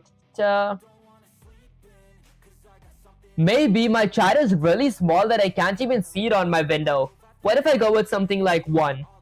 Actually 0.8. If audit control has to save the code and run the command, let's see what happens. Let's get my window here. I mean, I don't think my chat is like even being displayed, because if I hit enter, I just see you here. For some reason, my chat is not being registered inside of my input text variables. I might have to fix that real quick. Let's scroll all the way down here. Actually, we'll scroll all the way up here till my chat is class. Now, inside my input text, I'm doing something that my variable here is not being registered inside that. While my chat is on. Okay, maybe I remove my chat on this condition from here. Okay, because everything is working. I might just have to fix this part. Let's go with something like shift tab to de-indent. Maybe end this with a semicolon, because I think I got to add a semicolon here, guys. Now if I did control S to save the code. Now regardless of what I type, my chat is going to be saved. Huh. Guys, I made one edit that like history. Okay, font color. I did set my font color to be black. Let's go with a bunch of control C's. There we go. Wait, hold up, guys. So if chat on. Oh, I see. Okay. I might go ahead and copy this part. So let's delete this from there. And let's paste it all the way up here. Okay, don't change a lot of things without direction, I should say. Honestly, I do usually also say, but I want to actually figure this part as well, because I feel I know what's wrong here, but if I couldn't figure this, I might actually also say slash ChatGPT. That's it. Let's get my first window here. Let's get my console here and my window here. Now, whatever I type, it should regardless be saved. So I'm going to type something like hello. It does not save here. Do I clear it before I can actually display it on my window type stuff? Display histories. I do clear my chat here. Maybe my display... Okay, display history should come under this. Where's my display chat? So I go... When I hit return, it says you. That is true. And then it goes with something like input text, which is... Oh, guys, I'm so stupid. There's... Guys, I'm so stupid. That wasn't even the issue here. I just forgot. I forgot to even start my chat. I forgot to even start my my text input. How is it even gonna work? I gotta go ahead and go all the way up here to my main loop and use the SDL_start text input. With a pair of parentheses that does require parameter of my window, ending with a semicolon. SDL_start text input. There we go. Okay, perfect. Now for the control has to save the code and run the command, guys. This is gonna work. That was so stupid, guys. I can't believe myself. Okay, let's go ahead and get my window all the way up here as well. Okay, perfect. Now let's go ahead and hit tab to type something like hello. Works. Guys, how did it take so long to figure this part out? Hello? It says hello here. Now if I close my chat, type something like tab and H, it should display my window here, because if I type something like hello, it doesn't work. Tab H. But if I on it and type tab H, okay, my history still doesn't show. Let's fix my histories now. Guys, that was actually kind of annoying, not even gonna lie. I mean, although it does feel kind of good to fix that part after like a long time of figuring it out type stuff. Now, if my chat is not on, that's when I display my histories as well. So if I gotta click my tab plus H, instead I might just go with something like H. There we go. If I did Control S to save the code and run the command and see what happens. I get my console here. I wish the console and window just spawned in my main screen. Long story, code just got sent to the void. Okay, let's see. So let's type something like hello. Let's on my chat, type something like hello, and type something like how's your day question mark.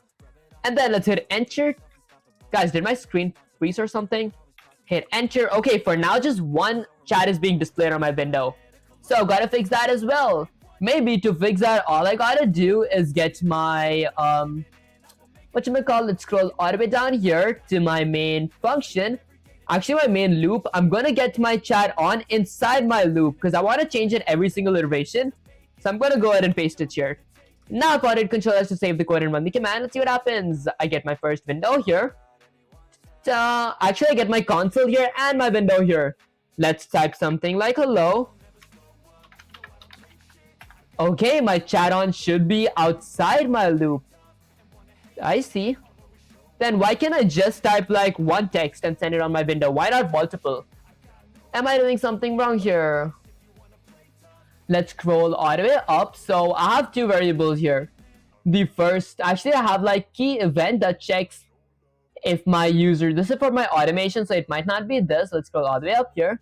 What code editor are you using? Honestly, I am using like Visual Studio. Okay, let's display text on Windows. So I display my text on my window. Let's see. Hold up guys, I'm processing what just happened here. There, so my display text on Windows is function. Excuse me guys, should most likely go above any of these functions right here. So I'm gonna go ahead and wait, I want to display my text on my window once I get something. So my text events is function here.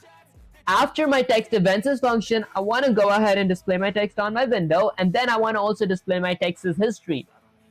Okay, let's see. So I go with push underscore back text inputs, and then I clear everything. I break as well. I need to make sure that my breaks are set correct. Is it really live or recorded then streamed? Honestly, it is live. It's live! Exclamation. Guys, I do get that a lot though. That's it. Let's see. So this is my histories. It seems live. He responded to me. This is live. That actually does make sense, guys. Okay, that's it. Let's see. So I have a break here. Okay, all my breaks are correct. So I have 2 breaks. That's perfect, actually. Okay, I think that should be it. Now, if I did Control S to save the code and run the command, let's see what happens. Control S to save the code and run the command, let's see what happens. I get my console here, and then I get my window up here. Hold up, guys. There we go. Let's get my window all the way up here. Let's enable my chat. Type something like hello. Hit enter. My chat is displayed on my window, right? And on my console. Moment of truth. Can I type something else? Hello? It works, guys. Now, if I were to close my chat, hit something like H, it does not display my histories. Okay, so only my histories is not being displayed. Okay, what my chat is faster than the video, is it? Okay, it's just because there's heaps of stream and mobile categories. Okay, that are just pre-recorded loops. That does actually make sense. Okay, so I did like fix the issue where like I keep displaying my chat on my window, but I cannot actually display my histories. Why can I not do that? My histories is vector, so everything from here is being pushed back inside of my histories as vector and then deleted. My deleting comes after I push it inside of my histories as vector. Okay, let's see. So if I hit enter, and then I get this. So if I go ahead and hit H, then I should be displaying my history on my window. and my chat must not be on, which means my chat should be off. Okay, I go with histories at index of I. Okay, I think this should work. If I did control S to save the code and run the command again, let's see what happens. I get my console here, then waiting for my window. Okay, sometimes the window takes like a while to compile. If I were on my chat, type something like hello, hit enter, and then close my chat, type something like H or uppercase H. Nothing happens. I don't see my histories. I just see my window. How do I actually fix that part, guys? Let me actually see. Let's actually decrease the size. Exit that. If my event type is key down, if any of my buttons are being pushed down, okay, I use the SDL3 key codes structure. If my case is H, there we go, guys. Can you guys guess what I messed up here? I didn't add a break statement, guys. I gotta go ahead and add a break. Let's go ahead and end it with a semicolon. I keep forgetting breaks in my cases. Now if I did control S to save the code again and run the command, this is gonna work, guys.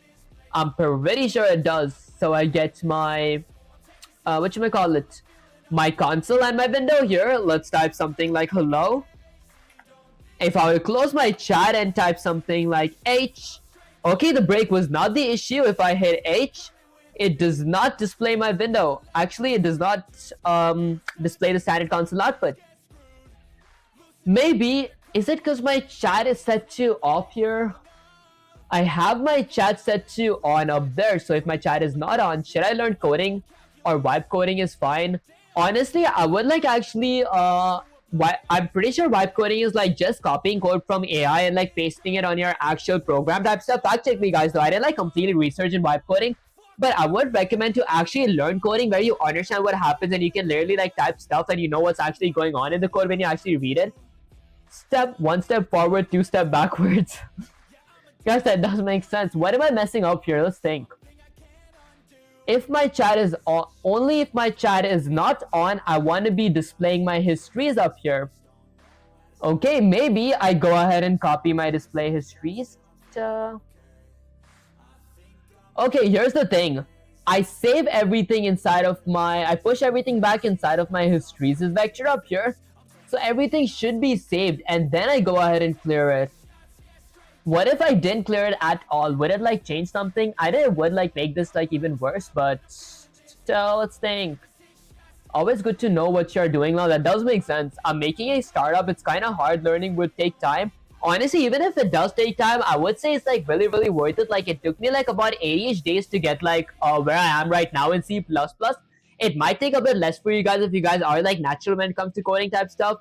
I just yell at Gemini to do this, guys. Yelling at Gemini is kind of crazy.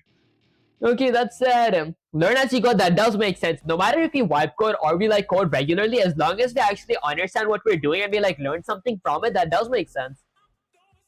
Okay, let's see. Standard console output. I display console output, right? It should work. Is my for loop wrong so far? Even if my for loop is wrong, my standard console output of history should be displayed. Maybe I go with something like Control-C, copy this. Let's get some C/ChatGPT up here.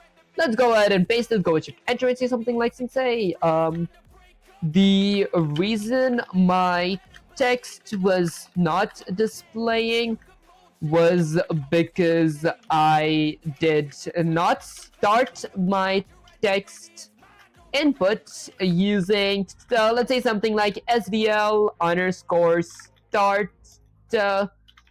text input function. Let's go with something like text input function. There we go. Although my histories section seems to be broken now because I can't see my history when I type H. Too bright, brother. Guys, I hate light mode. I hate like light mode actually as well. But when I did get my actual PC, I did not buy like a Windows SSD because that is like $200. So I did not get the privileges to actually change or like use dark mode type stuff. Okay, shine bright. Okay, my ChatGPT always comes in dark, guys. If you guys watch my old stream, my ChatGPT was like dark as well because I hate light mode, but I cannot like actually change it because I don't have like my Windows key. That said, people, you fixed the text input good, but now you summon a new bug demon. Your history is not showing because of one simple reason. You're checking for SDL3, but the actual type, it's the same thing. SD uppercase H and lowercase h should be the same thing. And your chat system automatically lowercases all inputs. This might make sense, guys. You don't need Windows setting for dark mode. You can just edit the web page. Can we? What up, guys? Let me actually test that because I think we do need that for dark mode. What up, guys? Let me go all the way here. Okay, why chat GPT? Honestly, just like learn this stuff to make all pages dark. I might actually look into it like off stream in that case. More tools has share, privacy, performance. Okay, I might actually look into this like off stream type stuff. I'm gonna go ahead and exit this for the time being. Gemini is better now. Honestly, yeah, that does make sense, but I feel like I've been using ChatGPT for a long time. Okay, that's it. Now, basically what's messed up here is I gotta go with lowercase h. Why didn't that make sense before? Because before when I wrote this exact same code, I like forgot that I did not have a to lower function. Now my to lower function makes my input lower. So, what happens if I go with something like a lowercase h? Would that work? Oh, I can't use lowercase h, so I'll have to do something else. This is gonna be uppercase h. Okay, let's go with something like a uppercase h. Okay, you can do it from ChatGPT settings too. Can I? I might actually try that in that case after the stream. Okay, then instead of my H key, I might go with something like my 1 key. If my user clicks 1, then I do this. Doesn't make some images display in negative colors, but it's well worth for the dark mode on everything. I see. Okay, that's it. Yeah, that does make sense because I hate light mode, honestly. If I hit control, I should save the code and run the command and see what happens. I get my console and I get my window up here. Okay, let's see. So I'm gonna type something like hello. Let's on my chat type something like hello. Okay, and then now if I close my chat and I type something like 1. Okay, it does not still display my histories. Now Gemini likes to do things its own way. ChatGPT beats Gemini. Honestly, that actually does make kind of sense, guys. I am kind of biased when it comes to ChatGPT, but I feel like Gemini is pretty good as well. That said, this part, okay, I don't think the H was the, I mean, logically the H does seem to be the issue here. Maybe I go ahead and just remove my to lower input text only for the time being here. Let's go ahead and remove my input text. Hit Control S to save the code and run the command. Let's see what happens. Okay, I get my first window up here. Let's get my second window as well. It's very much better now with Gemini 3 and they launched memories too, so it has context like ChatGPT too. That does sound kind of cool, guys. So I get my window here and I get my console here. Let's enable my chat, type something like hello. Let me go ahead and disable my chat, type H. Okay, so the uppercase and lowercase was not the issue here. The issue is something else, guys. Let's see. Encoding Gemini 3 Pro beats everyone for now. Oh, I see. I might actually try that in that case. Let's go with Control Z to get my lowercase back. And now for my chat history, what is it that I'm messing? Let me think really hard, guys. When a key is being pushed down, so if my event type, if my H is currently being pushed down, I display standard console output, but for some reason, this part of my code is not actually being displayed. Display. Okay, did I really display it on my window? I don't like it's I know more behaviors. I see. Okay, let's see. So basically, I display my history here. So my text history should be shown in my graphics, but it does not. I mean, in my console, it does not display. Why does it not display? Let me think. Why could it be that it's not displaying? Okay, what are we trying to achieve? Honestly, when I hit H in my keyboard, I do want to like display my histories as a vector. That is basically my chat histories. So basically I save my I push my input text inside of my histories as a vector that is all the way here. Later on inside my display histories as function, I want to check if my chat is not on currently. If my chat is off, then I want to display my histories. If I hit H in my keyboard, just call history in console. I want to call it on my console, but then this code should call it on my console, but it does not call it on my console for some reason. Okay, let's see my for loop for the integer of I which equals to 0 while my I is less than my vector the size. I increment my I by 1. Okay, so I go with something like a standard console output with an insertion operator. This is my history. And then I break. So I go with something like I add a case here and then I add a console output. Would it work without my console output? Does the console output mess things up here? If I were to Control S to save the code and run the command, let's see what happens. I get my console here, I get my window here. Let's get my console a bit here, there we go. Let's enable my chat, type something like hello, hit H, maybe disable my chat, and then hit H. It does not display it on my console. Maybe I go to a bunch of Control C. Okay, now let's go with something like Control A, Control C, copy that. Let's get some C/chat/GPT up here. Let's go ahead and paste this, go with Shift Enter and see something like Sensei. I tried that by removing my H, by removing my to lower function, but it still does not display. Could it be some other issue? Question mark. Okay guys, I want to see what issue is before I actually end the stream. People, I see the code and I'm about to grab you by the shoulders because the bug is right in front of you, in front of your face, and you still missed it. Probably you have to set some for the command H. Honestly, I don't think so. I did this before as well. Okay, listen carefully. The problem is not to lower, the problem is not SDL's case H, the problem is not the event loop anymore. Your history code never runs because chat on/off system is reversed. You activate chat with shift, okay, or shift, this means shift down, chat on equals to true, release chat on equals to false. Okay. Bro, you speak so fluent. Honestly, do I appreciate you for that, Harsh. Are you even planning to use the chat history for something important? Honestly, maybe I was trying to like add my AI-based text logic where my AI or like my PNG, my enemy/my mage, it like changes its moods depending on my chat's history, if that makes any sense. That's it. I don't think I do need it for something important, but I do want to see why it doesn't work. If not chat on, show history. Look at how you type H. If my SDL's key is H. I didn't go with lowercase h. Or did I? I don't think I did. Okay, let's scroll all the way up here. Okay, no, I guess lol na. Didn't you try this and still didn't work? GPT trolling, guys. That's what I'm saying. It's like Chat GPT at the start is pretty good, but then eventually when stuff gets a bit complicating, it does make a lot of mistakes. So like we do gotta know what we're doing type stuff. That's it. I think I got the main idea of what Sensei/Chat GPT was trying to say. Let's remove this thing. Let's set it to be true. Hit enter. Let's see. I get my first window. Actually, I get my console here and then my window here. Okay, now if I hit enable my chat, I type something like hello. Disable my chat, type H. It does not display.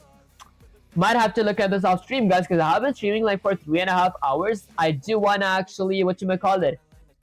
Let's see, I am kind of starving as well. Try Gemini 3 Pro once. Okay, I could actually type something like Gemini 3. Okay, so Gemini AI. Let's see. So is this how we start Gemini? Because I've honestly never used Gemini. I think I used like Copilot, but I haven't like tried Gemini. Let me try it.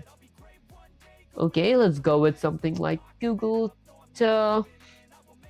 Maybe I go with that. Okay, let's continue.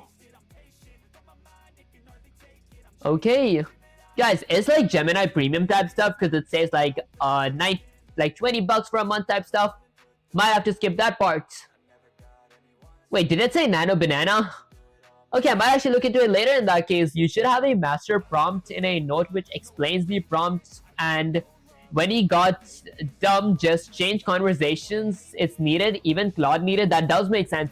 It could be because whatchamacallit, I do like have a master prompt type stuff. That's it. I have been using this chat for like the past 5 streams right now because I've been using the same whatchamacallit, the same chat.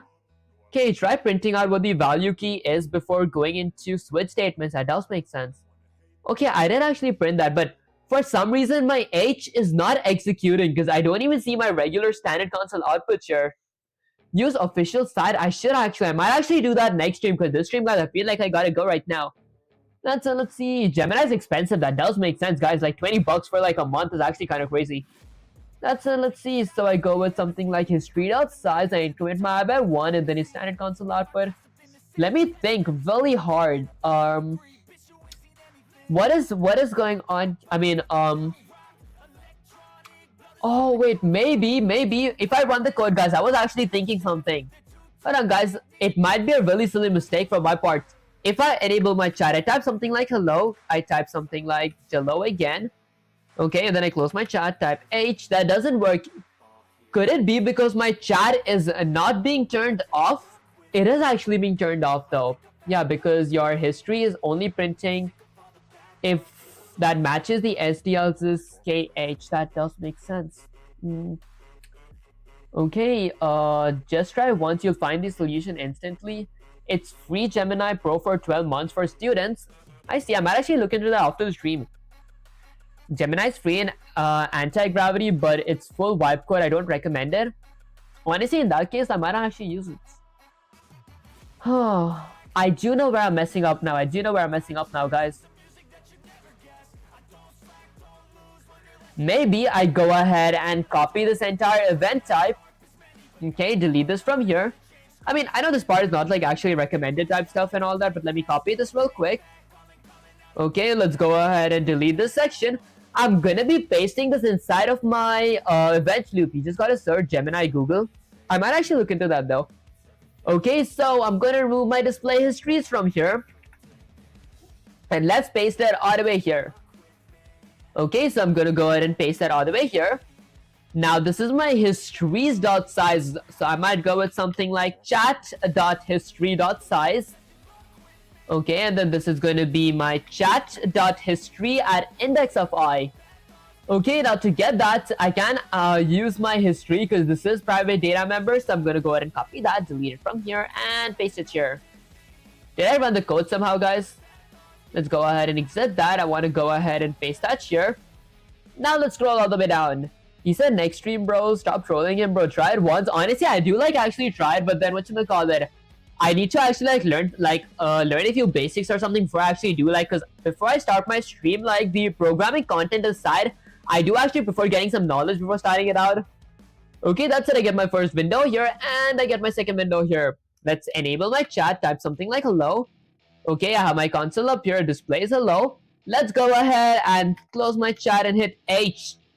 It works now, guys. That actually fixed it. Perfect. Technically, what I did was I just removed my chat from my from my class, and I added it inside of a main loop because I want to change my chat on and off every single time. I don't know how it worked, guys, but it did work, guys. Because I have gotten this error a lot of times adding my content from my class inside of my main loop. Actually, my event loop does fix half these things. Okay, yo, it's just prompt machine. What you mean you need knowledge? Honestly, not like that. Like how to like install and everything. Like I need a basic knowledge on how to use the AI type stuff. Hey, let's go. It works. This actually looks like some good work. Keep it up. Honestly, I appreciate you first. That's nice. Let's go. Let me actually try some more. I'm gonna type something like hello, my name. I spelled name wrong, guys. Let's go with something like my name is universe! Exclamation. Okay, let's hit enter. Okay, wait, did this part glitch or something? I added 2 hellos. Mission successful, let's go. Guys, next stream I'm actually going to be working on making my NPC reply according to what I actually chat type stuff. That said, let's go with something like hello. Displays on my window. Actually, on my console, I'm going to type something like hello again.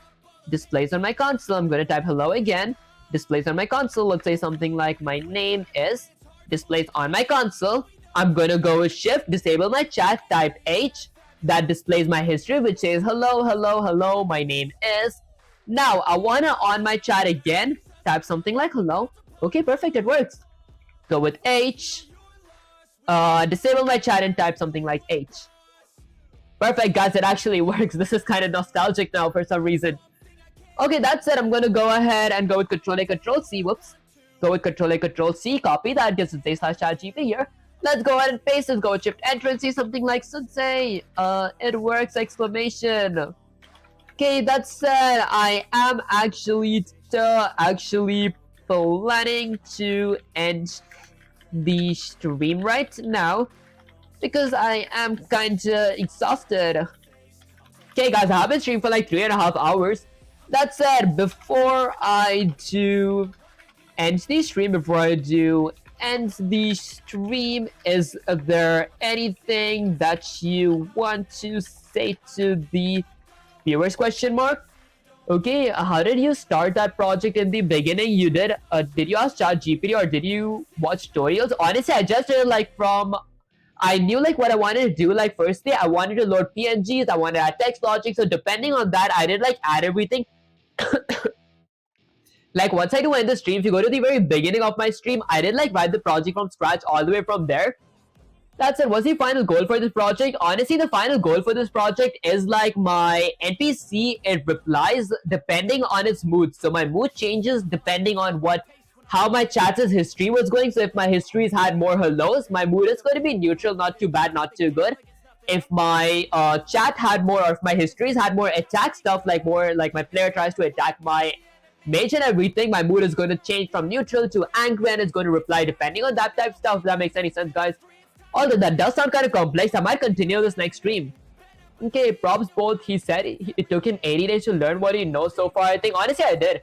That's it, people. Listen, and the viewers, open your ears wide. You saw when they drag himself through logic, through bugs, through pure mental acid, and he still got that code running. This is what actual progress looks like. Not pretty, not glamorous, just real. Everyone watching. The difference between someone who dreams and someone who builds is simple. The builder doesn't stop because they're tired. They stop when their work is done. Vivek showed that today. Now go rest, people. Even a blade needs time on the wheatstone, is how I pronounce it, to stay sharp. Tomorrow you sharpen again. I learned 75% of JavaScript in one day. Guys, one day is actually kind of insane. That's it. Let's go to my main screen. Alright guys, so that's pretty much it for the stream. If you guys did enjoy the stream, don't forget to like, share, subscribe, like it helps with my algorithm, sharing makes you smile, and subscribe because I get cherry on top. Guys, I think I said that wrong. That's it, but I covered all the basics. Oh, I see. That's it. What should we call it? I did start multi-streaming on Twitch, Kick, YouTube. I will start multi-streaming on Instagram and TikTok as well. So if you guys do enjoy my content and haven't followed me there, make sure to follow me there. The link is going to be in the description. Okay, and also join the Discord server. That's where I usually talk to you guys and also like answer questions if you guys have questions in general. That's in the link will be in the description as well. And before I do end the stream, I want to check if my Nightbot works. I want to type something like exclamation Discord. I think I spelled Discord wrong, guys. What up? It's hard to type in my phone after typing in my laptop on my keyboard for a while. Okay, Nightbot does not work, guys. I am actually trying to figure out why Nightbots is like timers and messages does not work. I'll figure that out next stream, and I'll catch you guys in the next live stream or video. Peace.